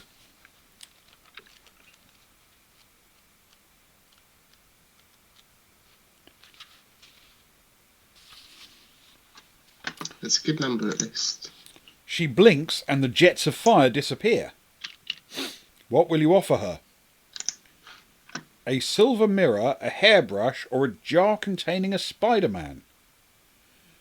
We could have had a Spider-Man. Forget that. What about the hairbrush? Tell me more about the hairbrush. No, I mean, I assume the silver mirror is the finely crafted silver mirror that you seemingly picked up. Makes perfect sense. Well, we don't have a jar containing a Spider-Man, but suddenly I feel that a jar containing a Spider-Man is definitely the way to go. But we don't have one. So what we have got is a silver mirror. So let's try it. Yeah? Yeah. Turn to Yeah. 138, a silver mirror.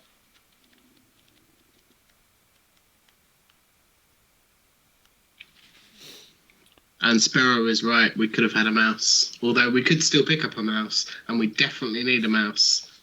Because there was a weird glimpse into the future that we had. Where we right need a near the mouse, beginning. that's true. But I don't think we've Where we actually need a found a mouse. mouse, have we? Not as of yet. No. No. Oh, this does not go well at all. What do I want with that? She exclaims. Again her eyes turn deep red and the jets of fire shoot towards you. Will you cast a shielding spell or leave the room and head down the corridor for the middle room? It doesn't actually... wow. We've got no option to fight her except for, use a shielding spell. And we don't have one, do we? I haven't got one. I certainly do not. Then I'm afraid the only option we are given is leave the room hurriedly, head down the corridor for the middle room and turn to 64. Oh, are we directed towards the middle room as well? Apparently, yeah, we don't even get to pick the end room. Wowie, wowie, wowie. Okay. 64. You listen at the door and can hear squeaky voices, laughing and squabbling. You try the handle and the door opens. Inside is a brightly coloured room. A few small beds are in one corner, and strewn about the floor are small mannequins of various brutish creatures. Along the right-hand wall is a large box, and just beyond the box is a door. In the centre of the floor, and looking up at you quizzically, are three small creatures. They are human-like, but have green skin, pointed ears, and slit-like eyes. What will your approach be? Will you draw your sword and prepare to fight them, look in your pack for something to offer them, or walk confidently across the room to the far door? I mean, at this point, I have nothing to offer them other than a +1 sword. And to be which fair, feels a little out of place. the Harridan next door didn't want the mirror, so we may be able to offer them a mirror. Oh yeah, that's true. That's true. It is sort of my my idea, my inclination, I suppose, is to say let's try and offer them something. I'd rather avoid fighting them if we can. Yeah, well, let's give it a go. Let's give it a go. Look in your pack for something to offer them. 3. What will you offer them? A pocket myriad, a spider in a jar, or a handful of small berries? We cannot offer any of these. Sadly, we do not have a pocket myriad, or even a myriad of pockets. We have no spider in a jar, and we have no handful of small berries. So if you can't offer any of those, you must either draw the sword or head for the far door. Well, they haven't attacked us yet, have they? Head for the far door? Yeah. Don't see why not. Let's head for the far door. That's turn to 366.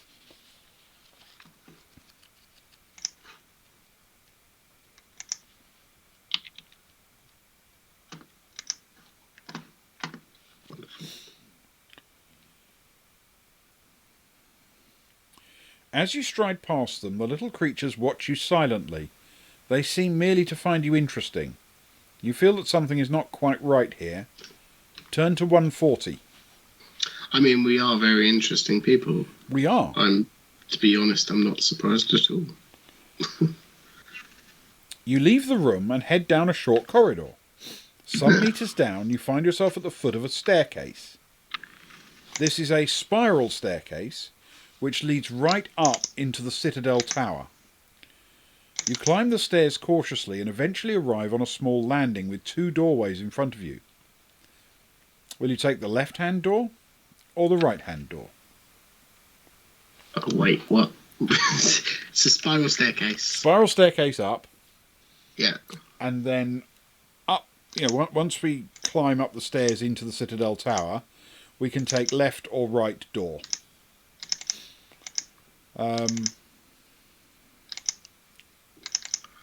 Let's. This is gonna look really bad. Um,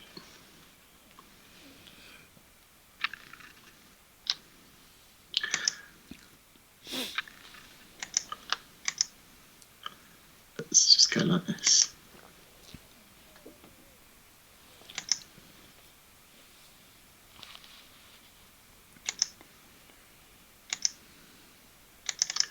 That can indicate some kind of spiral staircase. Do you want to roll? As we have no. Yep, we've got no other information, have we? Yep. No. Okay, you ready? Yeah. It is the right-hand door. That was a 4. Wonderful. So we'll turn to 104.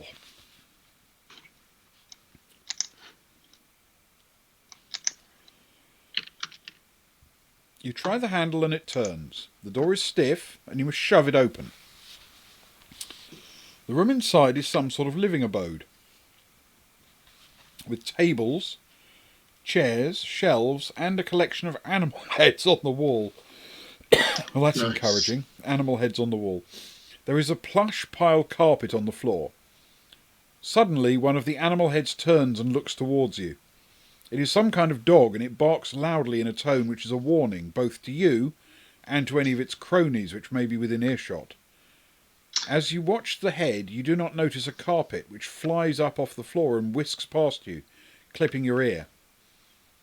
You spin around and in time to see one of the chairs slowly reforming itself into a tall man. "What business have you here?" he booms.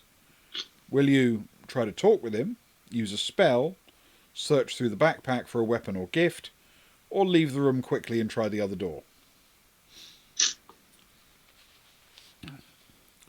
It keeps offering us gifts, and nobody wants any of our gifts. That's true. I mean, at some point, somebody has to want the mirror. It's a finely crafted mirror. It's a finely crafted mirror, as you say. And to be fair, I have no spells that I feel as though would benefit us here, unless we want to levitate for a bit or copy the person who's shouting at us. I've got a fire spell. Oh. I feel this may not be the time for it. No, yeah, it seems a bit out of place. Yeah, all I've got left basically is 2 stamina, a levitation, and a fire. So, okay, well, let's try and offer him a gift. That's turned to 54. Yeah, let's see what the options are. You search through your backpack. What will you pull out? A jar of ointment, a pocket myriad, or gold pieces? I feel as though we missed a lot of stuff somewhere along the line. Part of me is thinking back to those 3 chests next to the big stone dude and wondering what was in those. Yeah, definitely. If you have none of these, you'll have to return to 104 and choose again. Okay. So we can talk to him, use a spell, or leave the room quickly and try the other door. Shall we try and talk to him? Yeah, talkie. 266. It's the Baltic Star way. It is.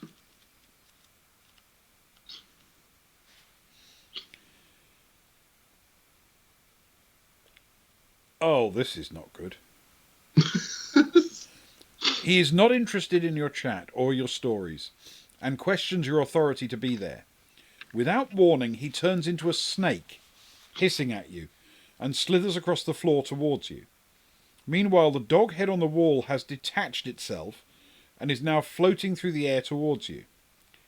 Will you use a spell against them, or search through your backpack for something to use? We only have the one thing in our backpack, basically. Yeah, and I don't think the mirror is going to be much help here. Use a spell against them. Well, it might be. Those are our only options. Use a spell or search through the backpack. So, my spells are levitation and fire at this point. I have levitation and copy creature, which may be more useful now, although I don't I figure fire might be the way forwards. Maybe. Well, let's try. See what happens. Let's try and see what spells it offers us if we go to 310. Yeah, sure.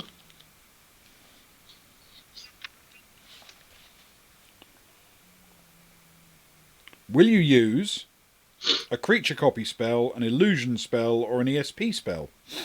So creature copy is the only one we've got that is offered. Well, let's do that. Okay. If it offers me which one to copy, I'm not going to be happy. So creature copy spell turn to 181.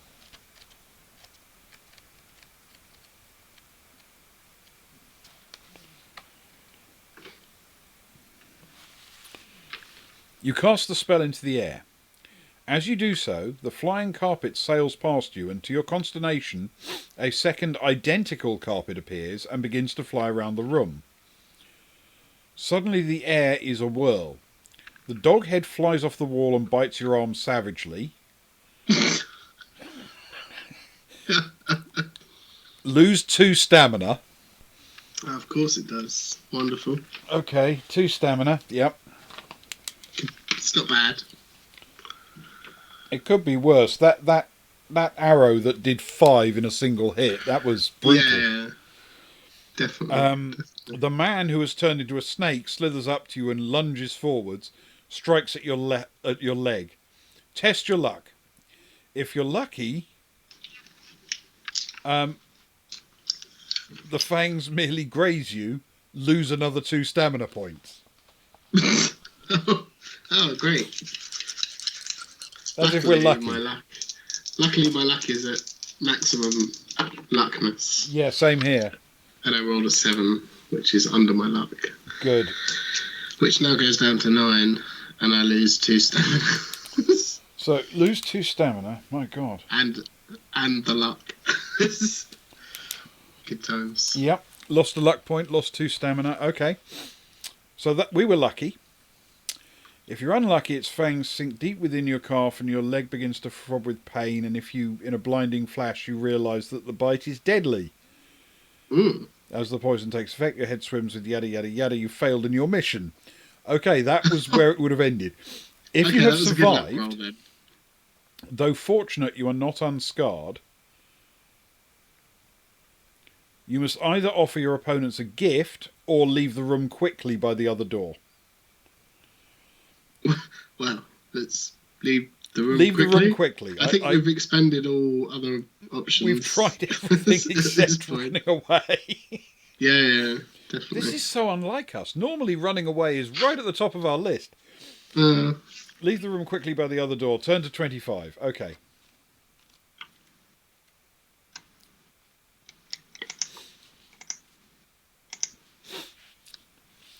The door opens, allowing you into a large circular room. You scratch your head quizzically. In the centre of the room you can see a small island surrounded by a wide trench, on which stands a chest locked with metal fastenings. The trench is too wide to jump and is very deep. Just inside the door is a length of rope. A door leads from the room opposite the door you came in through.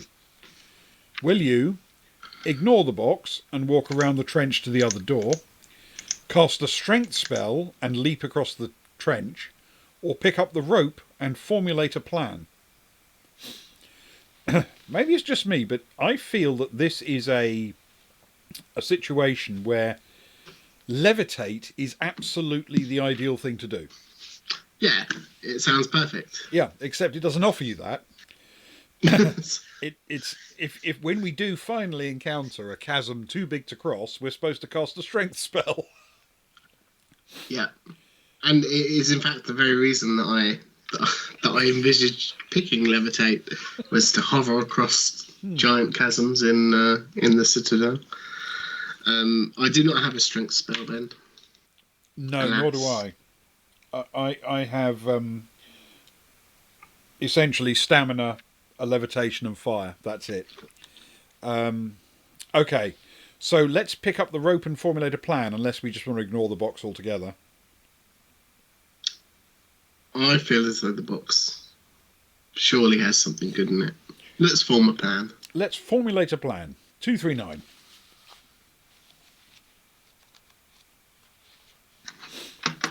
An idea strikes you. Well, better than arrows and tomatoes. You tie the rope into a loop with a slip knot at the end. Wait a minute. Is the idea that we're just going to commit suicide here? Whirling the rope around your head, you try to snare the chest. After several throws, your loop goes over the chest and the slip knot tightens around it. You pull, and the chest shifts. You pull once, and it falls over the edge and down into the trench. But to your dismay, the weight of the box is enormous, and it pulls you right over with it. If you have a levitation spell, use it and turn to 379. Otherwise, turn to 82. Now, I feel, is very much the time for a levitation spell. Well, I don't know. It feels as 50-50. Do you want me to use my levitation spell? I have one as well, so it'll be one or other of us. I think you've already used one, haven't you? So I'll use mine. I have, but I've still got 4 other spells left, so I'm happy to use mine. If you've still got 4, that's great. Then by all means use yours, because I've only got 4 total at the moment. I mean, mine are one each of luck, stamina, and skill, and a copy creature. But I may as well use my resources before. Absolutely, yes. Yes, burn a levitation spell. And we will turn to 379. Thanks, game. Sucker us in.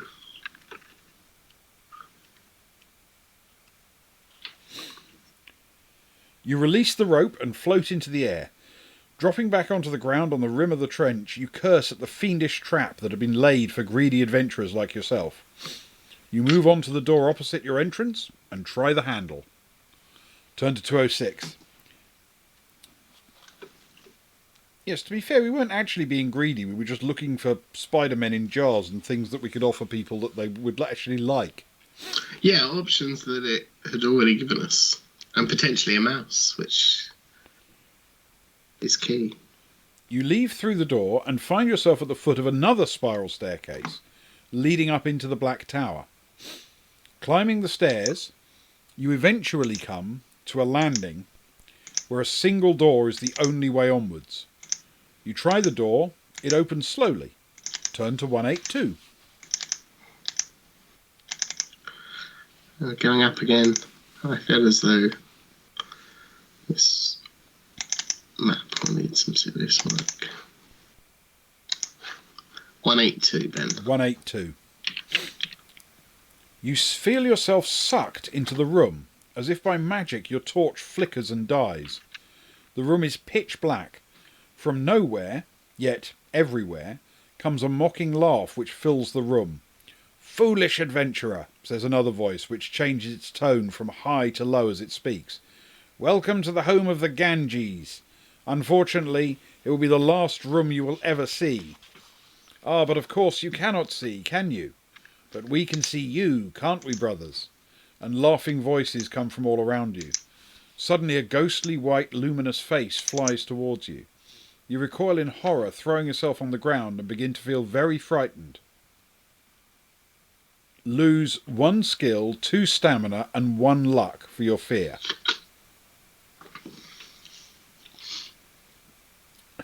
One skill. 1 skill, 2 stamina, 1 luck. Whew. My skill is definitely becoming a problem. I mean, that seems like a hefty price to pay just to walk through the door.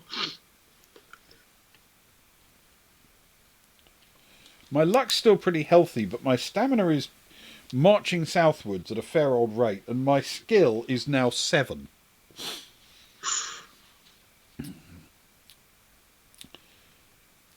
What can you do here? Create a fire spell, try an illusion spell, fill in the backpack for an artifact, or draw your sword. So maybe they want a mirror. Yeah, I mean, it seems they're based on, they're certainly talking about sight. It must be a mirror option, right? maybe not. We can try it. I mean, if not, we're going to have to use a fire spell or an illusion spell or fight them. Yeah. So I And guess I have neither fire nor illusion. I do have a fire spell. So if this doesn't back us into an unwinnable corner, we do have a get out of jail free card. I hope. Which has happened quite often. It has, yeah. So fill in your backpack for an artifact. Turn to 322.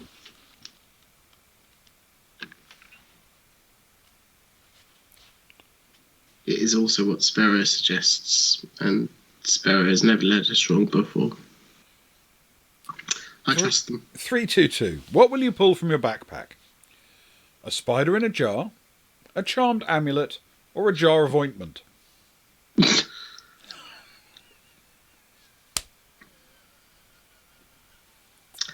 Well, This has not gone well. If you have none of these, you will have to draw your sword and face them. Turn to 248. we don't get the option of a fire spell anymore. No. This feels a lot more deadly. I'm gonna put it out there now than Fire Top Mountain. A silence spreads over the room. Suddenly a blood-curdling scream comes from one corner, and a hideous face appears in the air, shooting towards you, screaming as it comes. Your hair stands on end and your legs turn to jelly. Somehow you manage to reach the door, flinging it open and racing through. However, you have forgotten that you are high in a tower, and the balcony has no railing. You tumble over the ledge and fall straight down. If you have a levitation spell, turn to 103. Otherwise, you land in a crumpled heap at the base of the tower and your broken body breathes its last breath. I have a levitation spell. Now would be the time, Ben. Now would be the time. Yes, I think on balance. It's a good job we took 3 between us, assuming we don't need any more. We might need 4. Yeah. You have a levitation spell, turn to 103.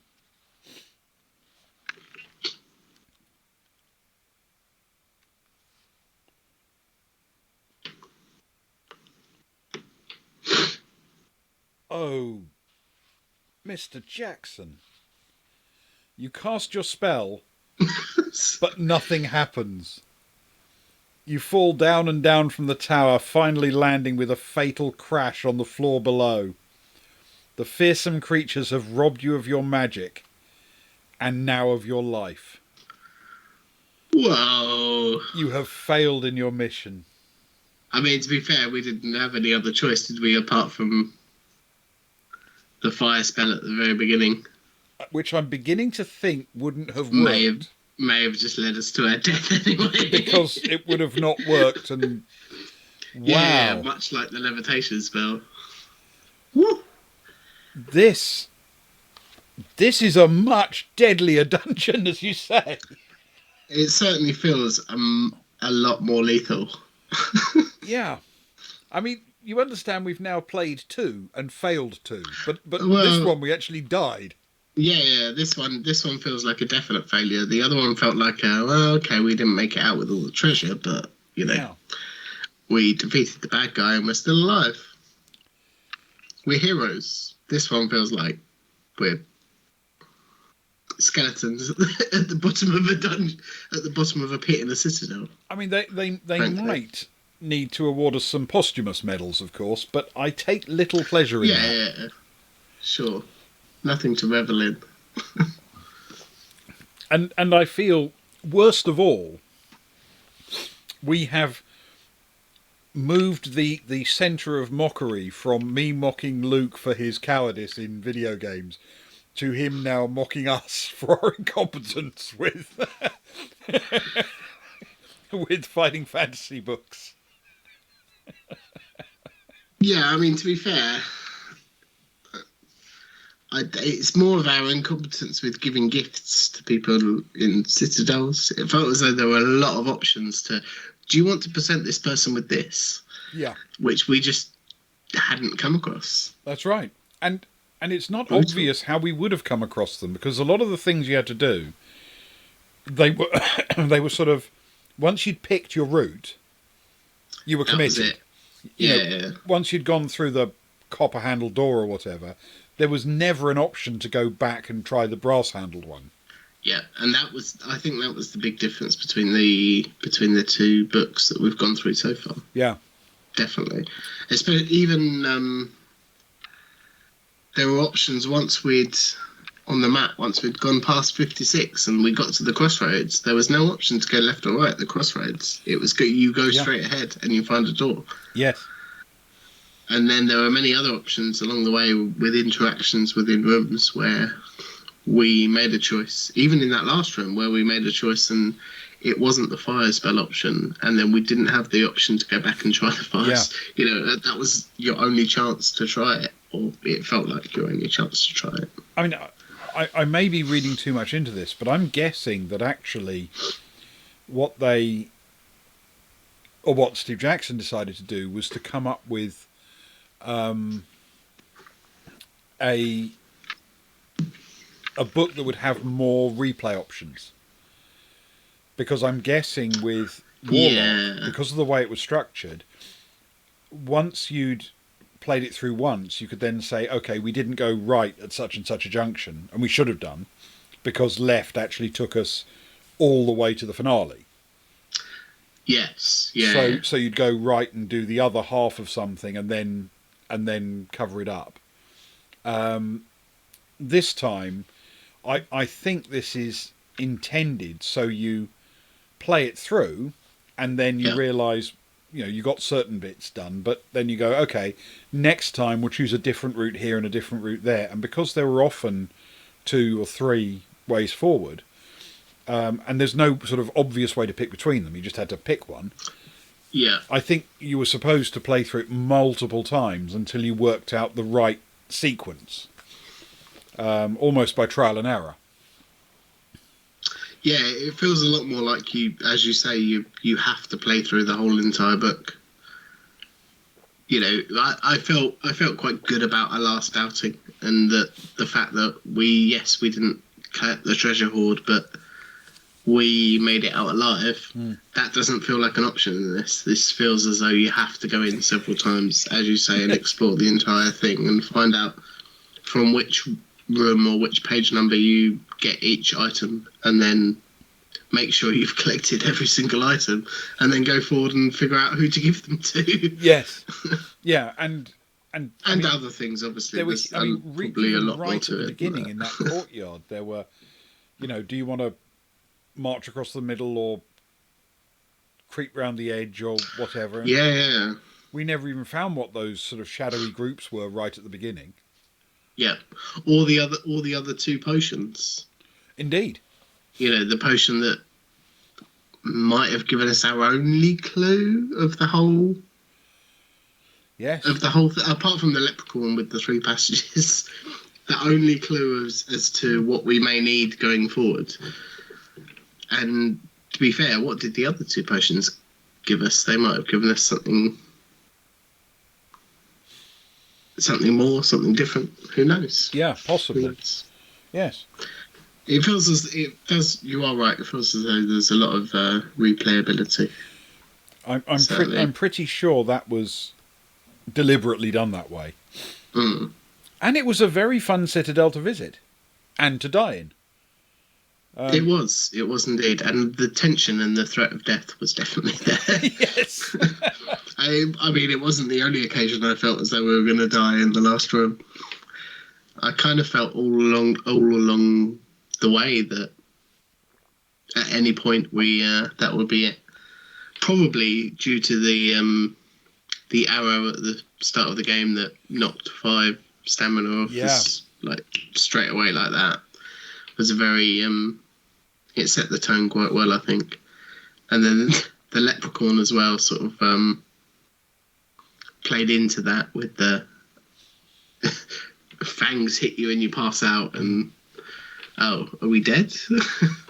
Oh, not quite. It's a bit of a and the number of times, I mean, towards the end, there were a number of times where it was, if you got one of these, then you can go to this number, or you die. If you're lucky with that snake bite, then you take a couple of stamina. But if you're unlucky, you die. And it was like, it's a very deadly dungeon. And the fact that it told you that you would die was also added to that kind of, we've avoided this one, but the other option was we're dead. And I was very aware that it felt a very deadly place. Mm. Yeah. I have a feeling that those rooms at the end, you needed to have the right gift, and ideally have worked out which gift goes to which creature. Yes, especially, I mean, the level before, we had a choice between rooms, so that could have gone either way, but that last room, there were no other options, were there? No. There was nothing we could have done differently other than cast the fire spell as soon as it asked us. Yeah. Or gave us the option to. But apparently that might not have worked, because if your magic's been robbed from you, then... Yeah. But that was... At that point, having had what we didn't collect, judging on our inventories, that was the only other option. Yeah. So yeah, as you say, I guess you had to dig a little deeper and maybe find some more stuff, and who the stuff would have been beneficial for. Yes. Yeah, it was. Well, it was enormous fun. Thank you for going through that one with me, Ewan. That was lovely. No, it was really good fun. An absolutely classic adventure, the Citadel of Chaos, Steve Jackson. If anyone wants to play this through, it's unlikely you'll make it through on your first attempt, shall we say? Well, I think you'd have to do a lot better than us. Yes, but this has been a lot of fun. We have many, many more of these to go through, and we'll do them on occasion when the moment strikes and Luke's busy doing other things. But tomorrow evening, in a slightly unaccustomed slot, we'll be continuing with the Traveller campaign. So join us for that if you can. Usual 11 o'clock UK time. Sci-Fi Saturday. As Luke has pointed out. Sci-Fi Saturday. And then on Sunday, Luke will be doing his Spooky Sunday at 11:45 UK time as usual, and we'll watch him battle through Man of Medan. Until tomorrow, thank you very much for joining us. Thank you very much for contributing in chat and all the rest. And I hope we'll see you again tomorrow. Thank you very much. Thank you, Ewan. And good night. Good night.